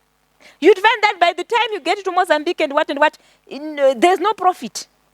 You're looking at transportation, you're looking at what? There's no profit. You're looking at legislation issues, the setup issues and what? There's no profit. So you need also to understand accessibility. I'm going to supply, like that issue era when we had the water crisis in Cape Town. I'm going with water to Cape Town. But how are you taking it? You need to pay for transportation for what? By the end of the day, you cannot make a profit. So you need to also to look at closer proximity. Are you closer to your segment or is it accessible? It may be far, but it's still accessible because of online issues or if you calculate that there's still profitability at the end of the day. Then substantial. Is it substantial? Is it large enough? So you cannot just say you have got one customer. I've got a good segment. Of course, you'd find that nowadays, as businesses, we are also doing customization. But you'd find that for customization now, it works now when you're doing especially B2B. Or maybe even if you are working with, like as an individual, but if they're having bulk purchase, especially from a B2B perspective. Yes, I can have one customer, they want certain product, then I customize it and I make it according to their needs. But make sure that at least they're buying in bulky so that I don't also run a loss as a business. And then differentiable. What are the different characteristics of your segment? If you are saying I've got a segment in Randburg, another one in Midrand, what are the characteristics? What is the differentiating factor? So if it's a similar segment, why are you having another one? So you need to be able to differentiate it. What are the differentiable factors? What is making it different? What is making it unique? Are we clear? And then actionable. Are you able to, when you set up and say, yeah, I'm now starting business, are you really able to do business? So is it actionable? So this is the framework that you can use when you are testing whether your segment is good enough. Are we clear? So those are the three main things that you need to know. Be able to define it. Be able to know the segmentation basis. Be able to know the criteria of something that is called a good segment. Are we clear? And then going back to targeting now, we are saying you need to come up with the best strategies for that segment that you have identified. So we just want also to look at the different segments that you can have as a business. So let's look at our targeting strategies that you can have as a business. Okay, so when we are looking at targeting, so you can find that you can now do, mass targeting strategy.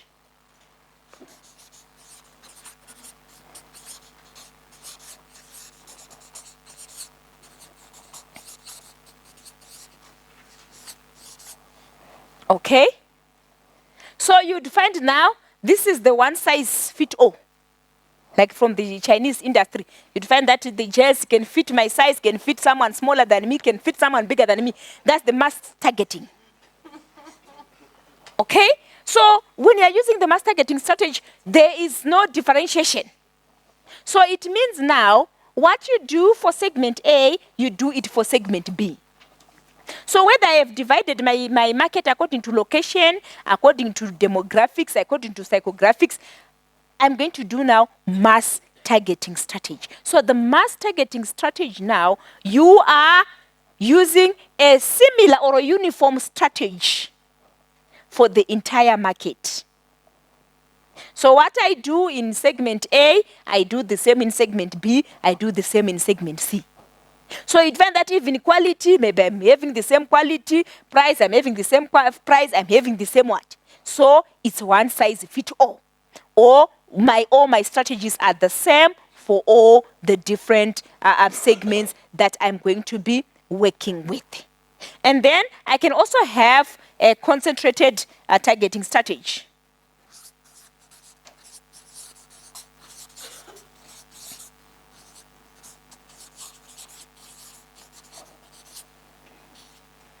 Okay, so the concentrated now, that can also be taken as a niche marketer.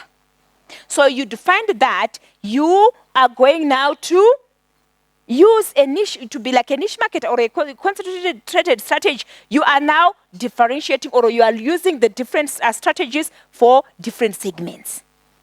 So it means now I am concentrating or I am using a certain strategy for that specific segment.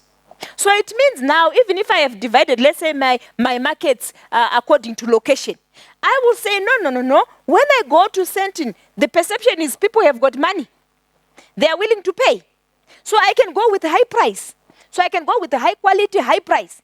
Then when I go somewhere else where I feel they don't have money, I can go with the lower quality, lower price. That's exactly what the Chinese do.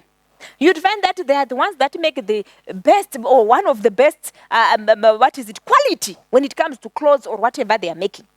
But what do they do when they come to Africa? They bring a lower level. When they go to the European countries, it's a different story altogether. You'd find that they are also competing on that level of high quality.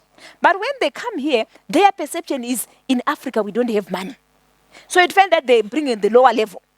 And when they come to Africa, you'd find that South Africa is the one that will be having a higher quality. Go to other African countries, you'd find that it's even lower. So it means now, already, they are using the concentrated or the niche marketing. So they are using according to so they are focusing on a specific segment.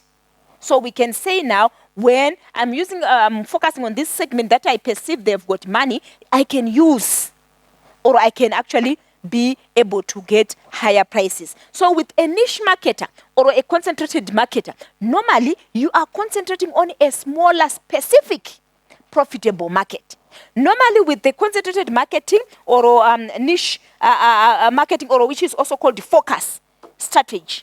This focus strategy or concentrated strategy, you'd find that normally the distinctive factor, you are focusing on the quality of your product or the exclusiveness of your product. So you take pride in the innovation that is in your product.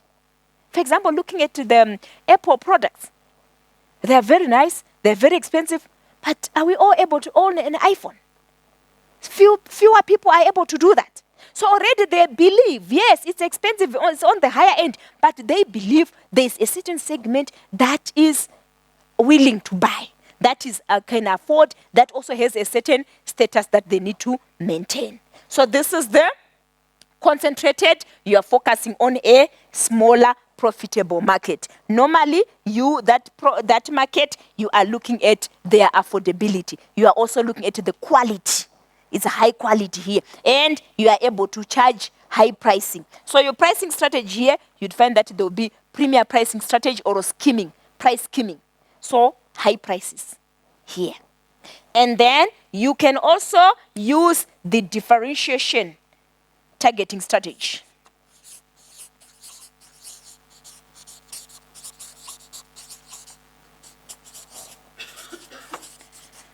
So we said concentrated, it can also be taken as focus. You are just focusing on a specific segment. Then differentiation targeting strategy. Differentiation targeting strategy now, you'd find that you differ it can be according to location, it can be according to price, it can be according to quality, but based on your demographics. So when I'm dealing with people that I feel they are, they can afford, I can have higher prices. When I deal with the markets that I feel maybe they may not afford, I may go with lower quality but lower price. So you are differing your quality. So you are playing around your marketing mix. You are servicing your market according to the P's. So the quality, the price, the place, the promotion, all those things, they are zeroed on the nature of your market. So I am differing my strategies, my marketing strategies, according to the different segments that I am focusing on.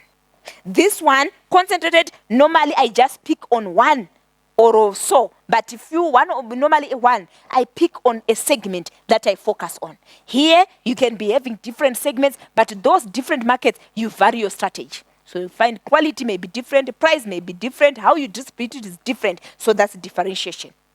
Here, one segment or so that you are focusing on, that you are servicing, and normally you are looking at innovation. So focus, normally you are looking at innovation, prices are also high. Differentiation, normally you find that also innovation comes into play. That's what can help you to differentiate. Then you are finding now, we are also having micro marketing. Or micro targeting. So when you are looking at the micro marketing or the micro targeting strategy, you would find that organizations now, yes, we said it's not possible or it's not business feasible for you to try to target one business, one customer. But you'd find that it makes business sense if you are doing a B2B. So some organizations now, they are customized, so it can also be called customized targeting strategy or micro targeting strategy. So with the customized targeting strategy now, you'd find that some organizations, they are now, if you are also doing business with another organization, they are now able to tailor-make their strategies or their marketing activities to suit the need of that particular one business that they want to work with. But of course, you still need to do your cost-benefit analysis. Does it make business sense? I cannot say one person wants one product, then I say, I'm customizing. Of course, if I'm at a smaller scale, maybe it's a home-based, business, maybe I'm baking cakes, then someone wants one cake, two cakes, I can customize. But from a business perspective, honestly, one customer walking in and say, I want this, then you customize, sometimes it's difficult or it doesn't make sense. But if you are looking at that one customer, looking at maybe bulk purchase, then maybe you can customize for them. So the customization is actually an emerging theme in marketing to say businesses are also trying to tailor-make their solutions to fit the needs of their customers. But do cost-benefit analysis to see if it makes sense business-wise. Okay, so these are our targeting strategy. So you can do the mass targeting strategy, one size fits all. Or you can do the concentrated or the focus, you focus on a specific segment. Normally expensive products. Differentiation, what you do in one market is different from what you do in another market. Or the micro or the customized targeting strategy, you customize according to the customers that you are dealing with. So understand what is targeting. You are now identifying the best strategies of servicing or the market-driven strategies that you are going to use to service your identified segments. So once you have targeted, segmented, you have targeted, now you differentiate. So what are we talking about when you're looking at this differentiation? So we are saying now, how do you make yourself as a business different? So for so long, businesses, we're just looking at STP, segmentation, targeting, and positioning. But because of competition, remember I said we are operating in a VUCA world. Now, businesses, they are taking it also to be their business to look at the differentiation. What are the unique features? What makes your brand different from what others are offering? So when you're looking at that differentiation, where are you looking at making yourself unique as a brand? What makes you unique? Is it the brand? Is it the quality? Is it the price? So you are looking at your tactics, your marketing tactics. So your marketing tactics, we are speaking to your marketing piece, your marketing mix. So what is differentiating you? How are you doing business which makes you to be unique? So you'd find that this is where businesses are losing it or gaining it. What is making you unique? Why should customers want to come to you and not go to your competitor? What is different? So you are looking at the entire piece. What are my people like? Are they skills? What is their customer service? What is my physical building like? Is it accessible? Is it user-friendly? You find that there are some systems whereby you are looking at their website, you don't know where is what, you are opening your eyes, you are rolling your eyes, you feel you are down, but you are not down. It's not user-friendly. So it's not user-friendly. So we want now things which are user-friendly. So all those things, what differentiate, what is the demarcation? So you'd find that as businesses, you need to be able to make yourself unique. What are the unique features?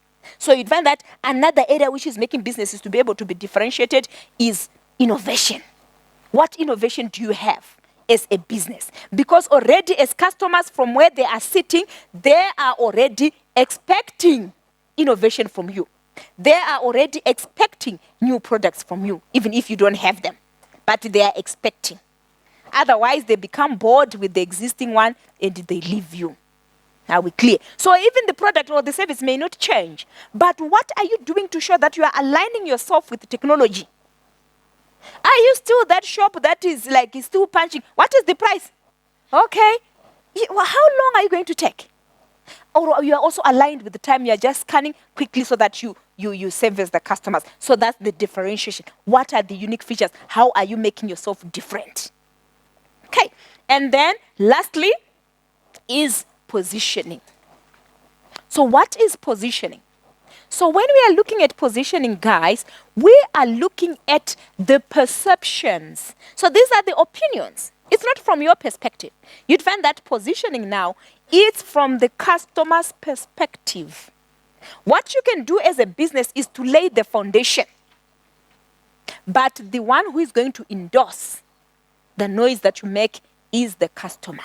So positioning, that's the perceptions, or those are the opinions that customers have about the position of your brand. When it comes to their mind, so you'd find that with customers, guys, automatically they are positioning you in their mindset. So already they have what are called brand perception maps. So already they have got different positions in the mindset. The moment somebody is saying, I want to buy a new laptop, different names comes to mind. So already they will think, okay, it's going to be Toshiba, it's going to be Esa, it's going to be what? Already it means there are certain positions, there is a certain mentality about position.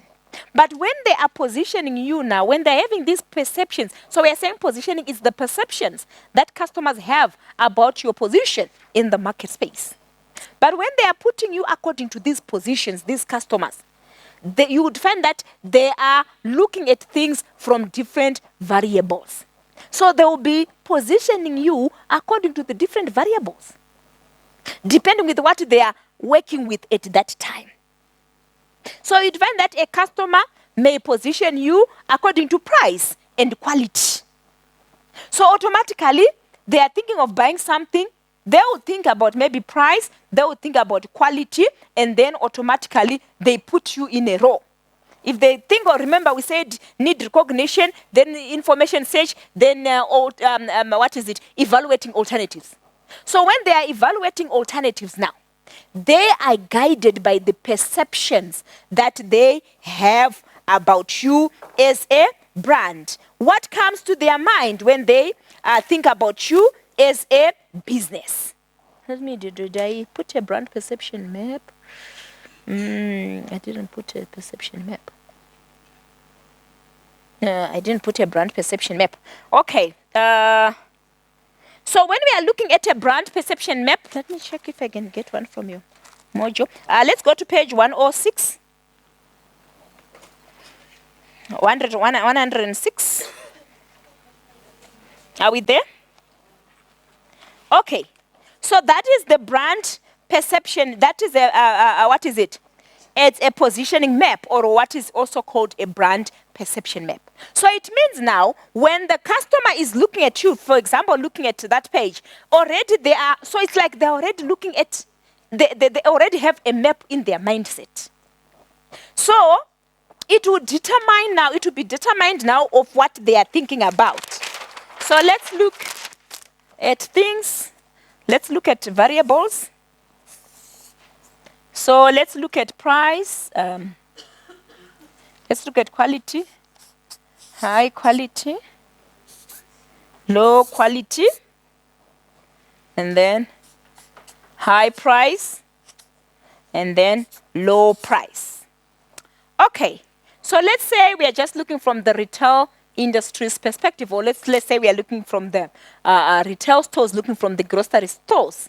So let's think of some shops, retail stores that we can put here, that we perceive their products are high quality and their price are high price. So it's high price, but products, they're high quality. Which one? So let's look at the retail stores, the ShopRite, Pick and Pay, whatever. So let's look at which one has got high price, high quality. Okay? Woolworths. What else? Checkers. I'm just going to plot them anyhow. Pick and Pay. What else? Sorry? Spa. Okay.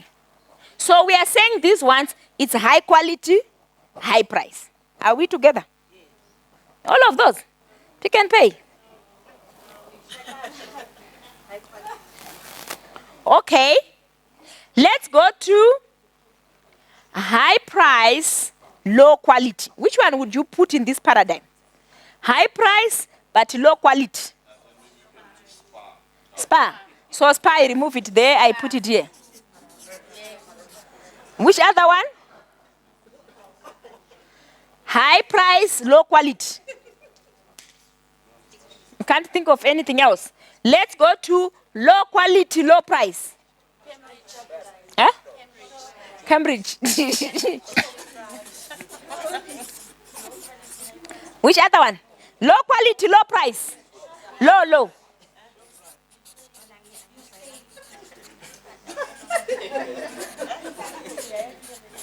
Let's go to, okay, let's go to high quality, low price. High quality, low price. Huh? Checkers, so I remove it here.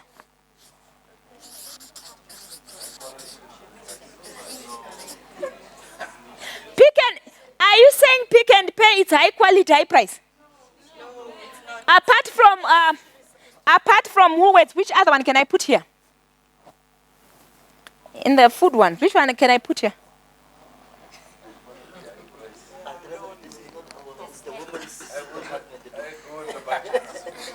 Huh? Which other one can we put here?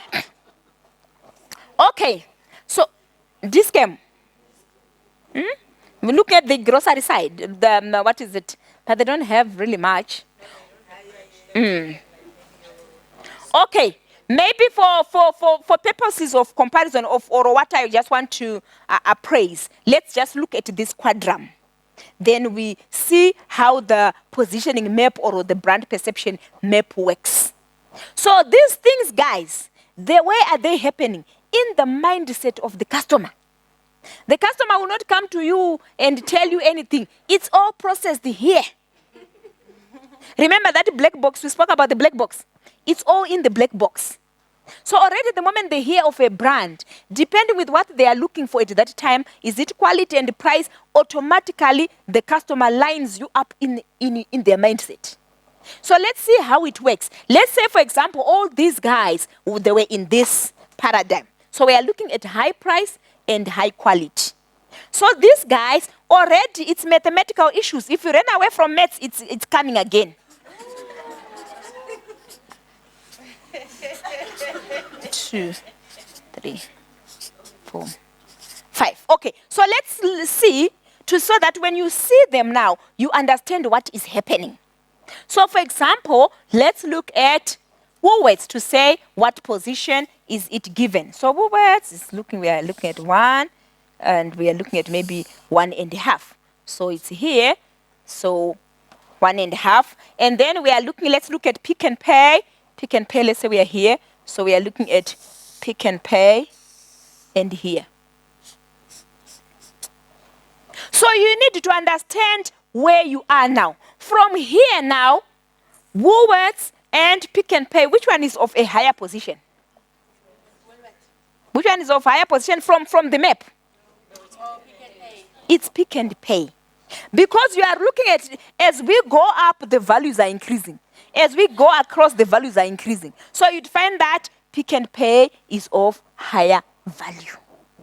So already when the customers are thinking of you now, they are positioning you now. Already they know Pick and Pay is higher than this. But in this case, I was just plotting without us analyzing it. But we are analyzing the map now to say, how does it work? So that when you are plotting it, you know what you are plotting. So from what we have done here, we are saying, according to quality and price, Pick and Pay is higher than Woolworths. Which is it true? So you'd find that when you do these things now, you need now to have some mathematical aspect in your mindset so that you are able to analyze, so that you'll be able to put correctly Woolworths there, then Pick and Pay there. Because those are the different positions that customers will have when they are analyzing things in their mindset.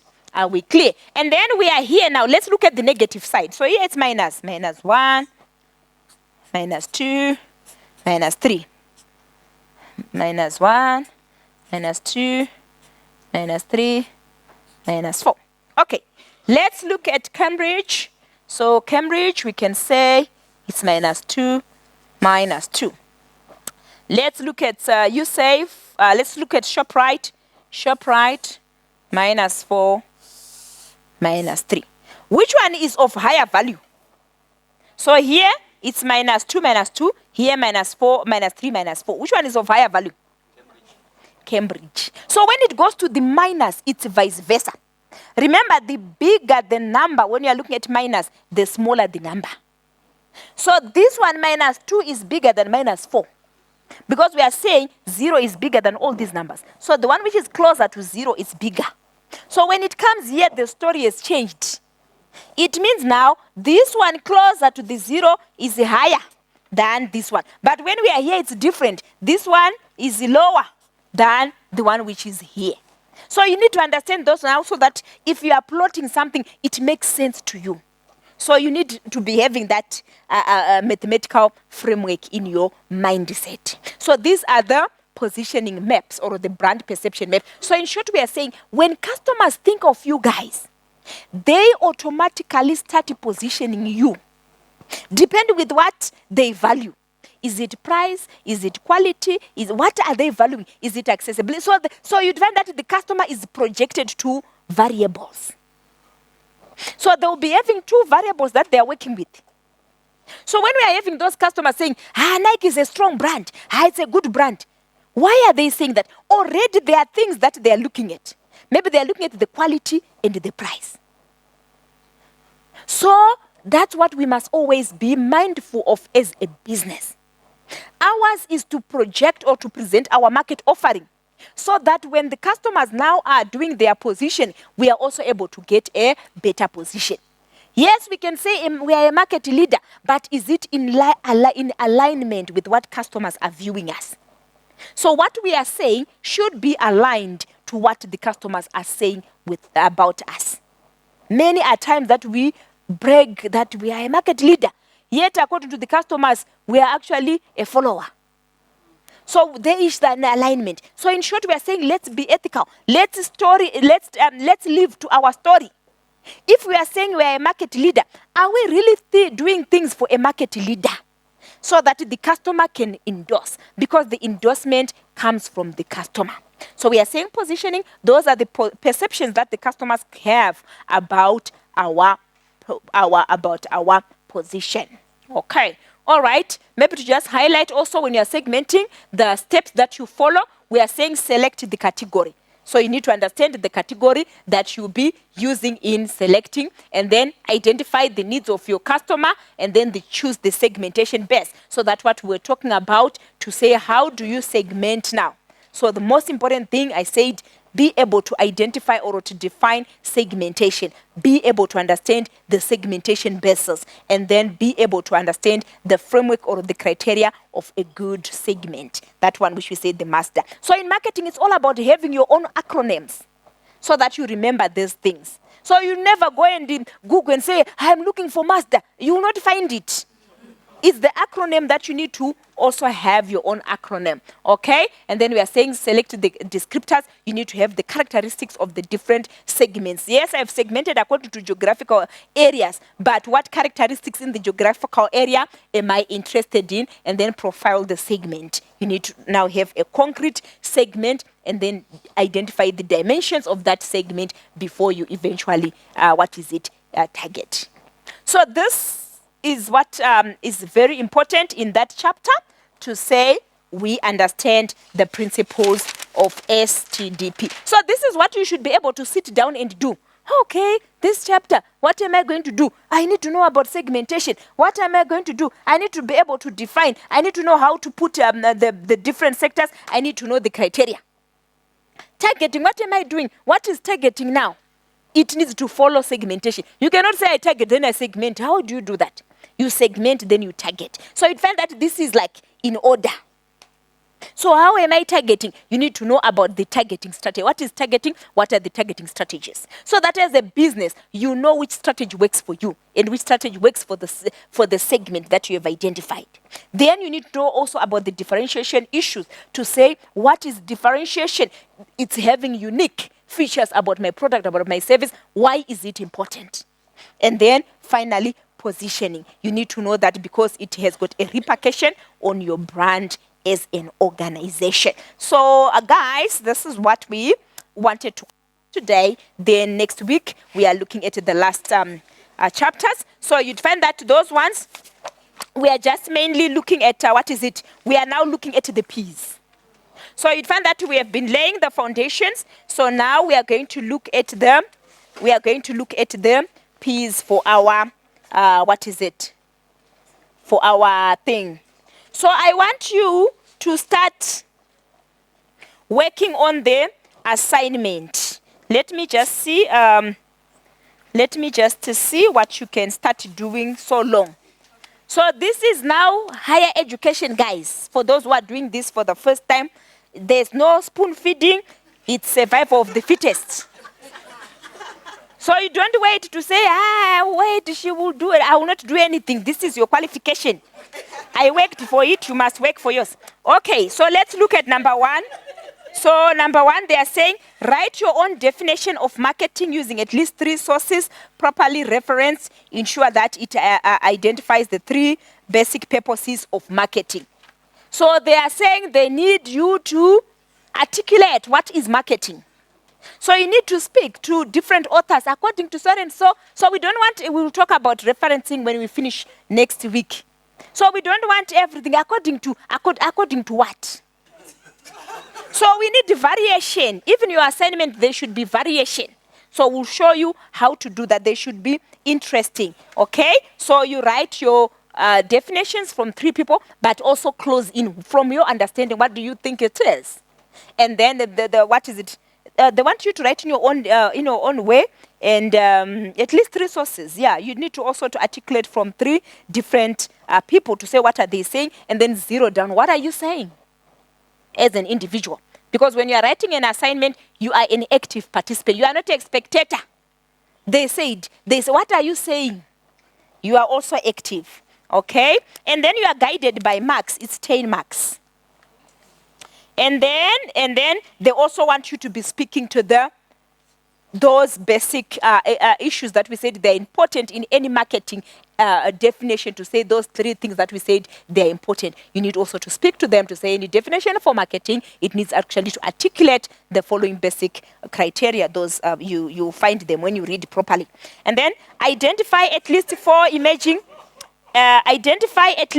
emerging worldwide trends that are changing the marketing landscape and challenging marketing strategies. Remember, we highlighted to say we're operating in a VUCA world. We also highlighted technology, globalization. So you need to just speak to 4 of those, also elaborating how these are emerging themes in the 21st or in the current era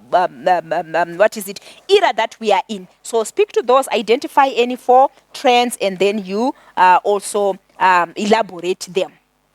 Okay. And then comment on the following statement: an organization does not exist in a vacuum. What does it mean from a marketing perspective? So you need to speak to that. When we are saying you are not operating in a vacuum, you cannot afford to be alone. It means other people are always around you. So what does that mean? What do you understand by that? So that will not just give you 10 marks to just say, it means I do not exist in a vacuum. You need to speak, to say something more. So if you are not in a vacuum, where are you? Where are you? What are the things that are affecting you? Who are the other people that are affecting you? What are other environments affecting you? Not to say now you go and say, there's micro environment, then you start analyzing. It's only 10 marks. At least maybe you highlight to say you are influenced by the environment, competitor, whatever you can say that you feel can make you survive. And then on March 15, 1962, President John F. Kennedy presented a speech to the United States Congress in which he extolled 4 basic consumer rights, which were later adopted in the Consumer Bill of Rights. The United Nations then expanded this into 8 basic consumer rights, identified these 8. So he spoke about consumerism, and I intentionally left out the 8 basic rights, consumer rights. So you need to go and research from the Bill of Rights, which is now aligned to the, to the United Nations Bill. What are they saying? What are the 8 basic human rights, or consumer rights? So you need to speak to that. So you identify those 8.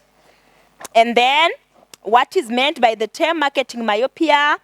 Find your own example, not from the textbook, of a current past company that you think suffers or has suffered from competitive myopia.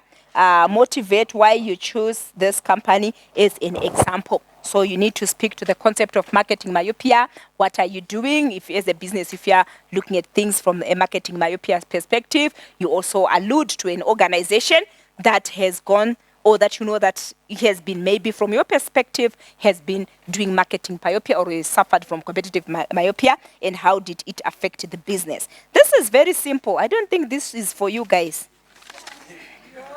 And then number 4, the table below outlines the major best marketers use to segment consumer markets.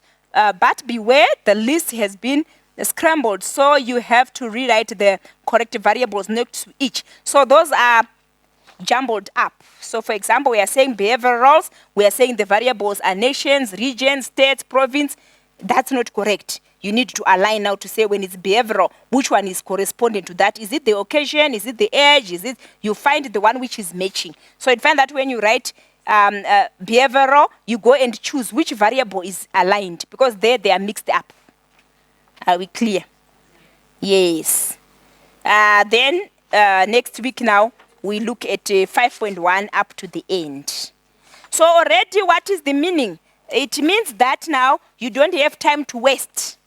By next week, you should have done number 1 up to number 4. Are we clear? So here, guys, no playing.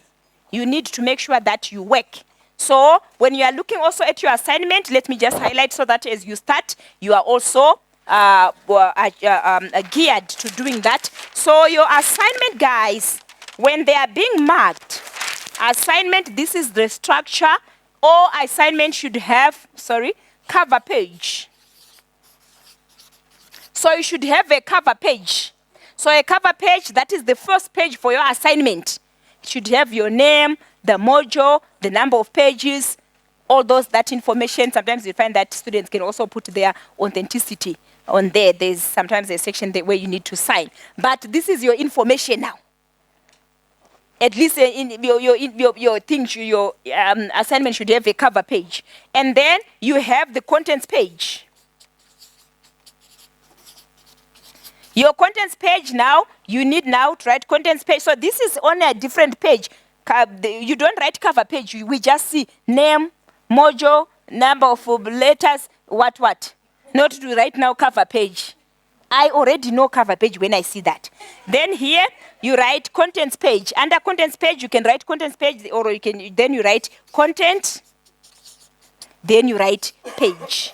So there should be good alignment. Content may be there, page may be there. Then you write blah, maybe you can write maybe 1, or just writing blah, blah, blah. Then you put maybe page 2, 2, 3. Because 1 and 2, you'd find that they've gone maybe to cover and contents page. So how do you put the content there now? So for example, let's say I'm doing number 1. You don't go and write the whole sentence number 1. No. You choose now, like for example, they're saying write your own definition of marketing using at least 3 sources. Properly reference. Ensure that it identifies the 3 basic purposes of marketing. What is the main concept there? What are they telling you? What is the definition? Maybe you can say defining marketing. So that's your content. Maybe defining or definition of marketing or defining marketing. Defining marketing, then you put it on page what? Then you are going to the next one. You find also what is the bigger sense. So we don't want now to see a content which is 10 lines now. No. Just something brief that is speaking to that. Then you write the pages. Are we clear? So when you finish your pages, now when you are starting the proper assignment, already you are like on page number 3. This one we don't count it when we count page numbers. So cover page, independent page. Contents page, independence page. Page 3 now, you are starting your assignment proper. So when you are starting your assignment proper, we want to see you writing the word introduction. The moment it's not there, others they assume, they will know that this is an intro. I will not know. I know, but I will not know because I don't know that you know. You need to tell me that you know. Are we clear? You need to tell me that you know. Because when we are marking, we have got what is called rubric, and rubric will be having marks for this introduction and the conclusion. So as much as you write it, if you don't write to say introduction, no marks. So the marker needs to see the word introduction. Then I'll highlight to you how do you write your introduction. But your introduction is going to give an overview of your assignment. We don't want the first person. When you are writing this, I'm going to write about, no, we are not going to write about. So you separate yourself from the assignment. So maybe this assignment 6-2, this write-up 6-2, then you highlight what the write-up is going to do. Are we clear? So this assignment 6-2, this write-up 6-2, then you write what are you attempting to do. So you should have a bigger picture. You are trying to look at the different elements of the assignment to say, what is it trying to cover? From this question number 1 to number 6, what is the bigger story? So that's what you highlight. So you'd find that now others will say, this story, number 1, we are going to define marketing. Then give an overview to say, holistically, what is the assignment trying to do? So you are informed by the different questions. But you don't try now to say, question 1, question 2, but you have a bigger picture. Then you align. And guys, we did not tell you to say, define what is marketing. That's not what the assignment is all about. You'd find that most people, when they are writing, ICT is what? They're in marketing. Marketing is, no. Give an overview of the assignment.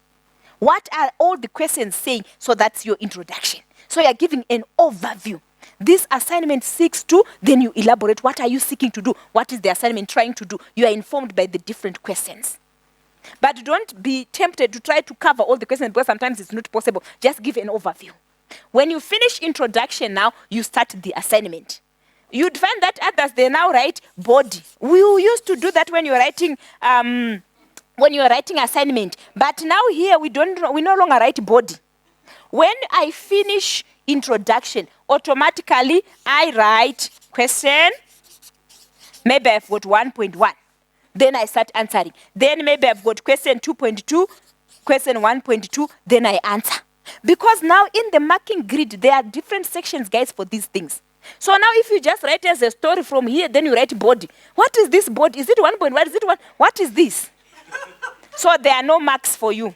So correct numbering is important. That's where you are losing marks. For those who have been here, that's where you are losing marks.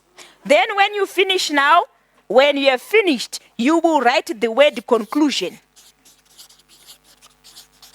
Conclusion now, it's like, it's the same as introduction. But here you are saying, I'm going to. Here you are saying, I have done. So this assignment, from the above discussion, from the above analysis, it can be concluded that. What are you concluding? You are concluding now what has been covered. Sometimes you find that it's exactly the same like that, but that shift in your mindset to say now you are concluding, it's very important. Then when you finish, then you put your reference. So I'll show you how to populate your reference. So you need now to see your sources. Where did you get information? So that's your structure. Cover, what is it? Your cover page, your contents page, so you find that as soon as you finish introduction, you start the questions. So you don't say introduction, you leave a page, you go to the next page. No. Introduction, same page, you are already starting question 1, question 2, then you continue. When you finish, then conclusion, then reference. So all these words need to come out. So some students now, they get confused. When they go to BBA 2, they are writing assignment, they are writing exam now. Because BBA 1, you write online for those who are first timers. When they are BBA 2 now, you don't write online, you write now paper-based. You'd find that now someone is in the exam, they are writing introduction, conclusion. Now the story has changed. You don't have that time. In the exam, you quickly just need to start your questions and go. But that's for your second year. So thank you, guys. We'll look at the other sections next week. And I'll also show you using the portal, those who are struggling. But if you want to be shown now, you can come, then I show you. But otherwise, thank you so much. I will see each other next week. Yes?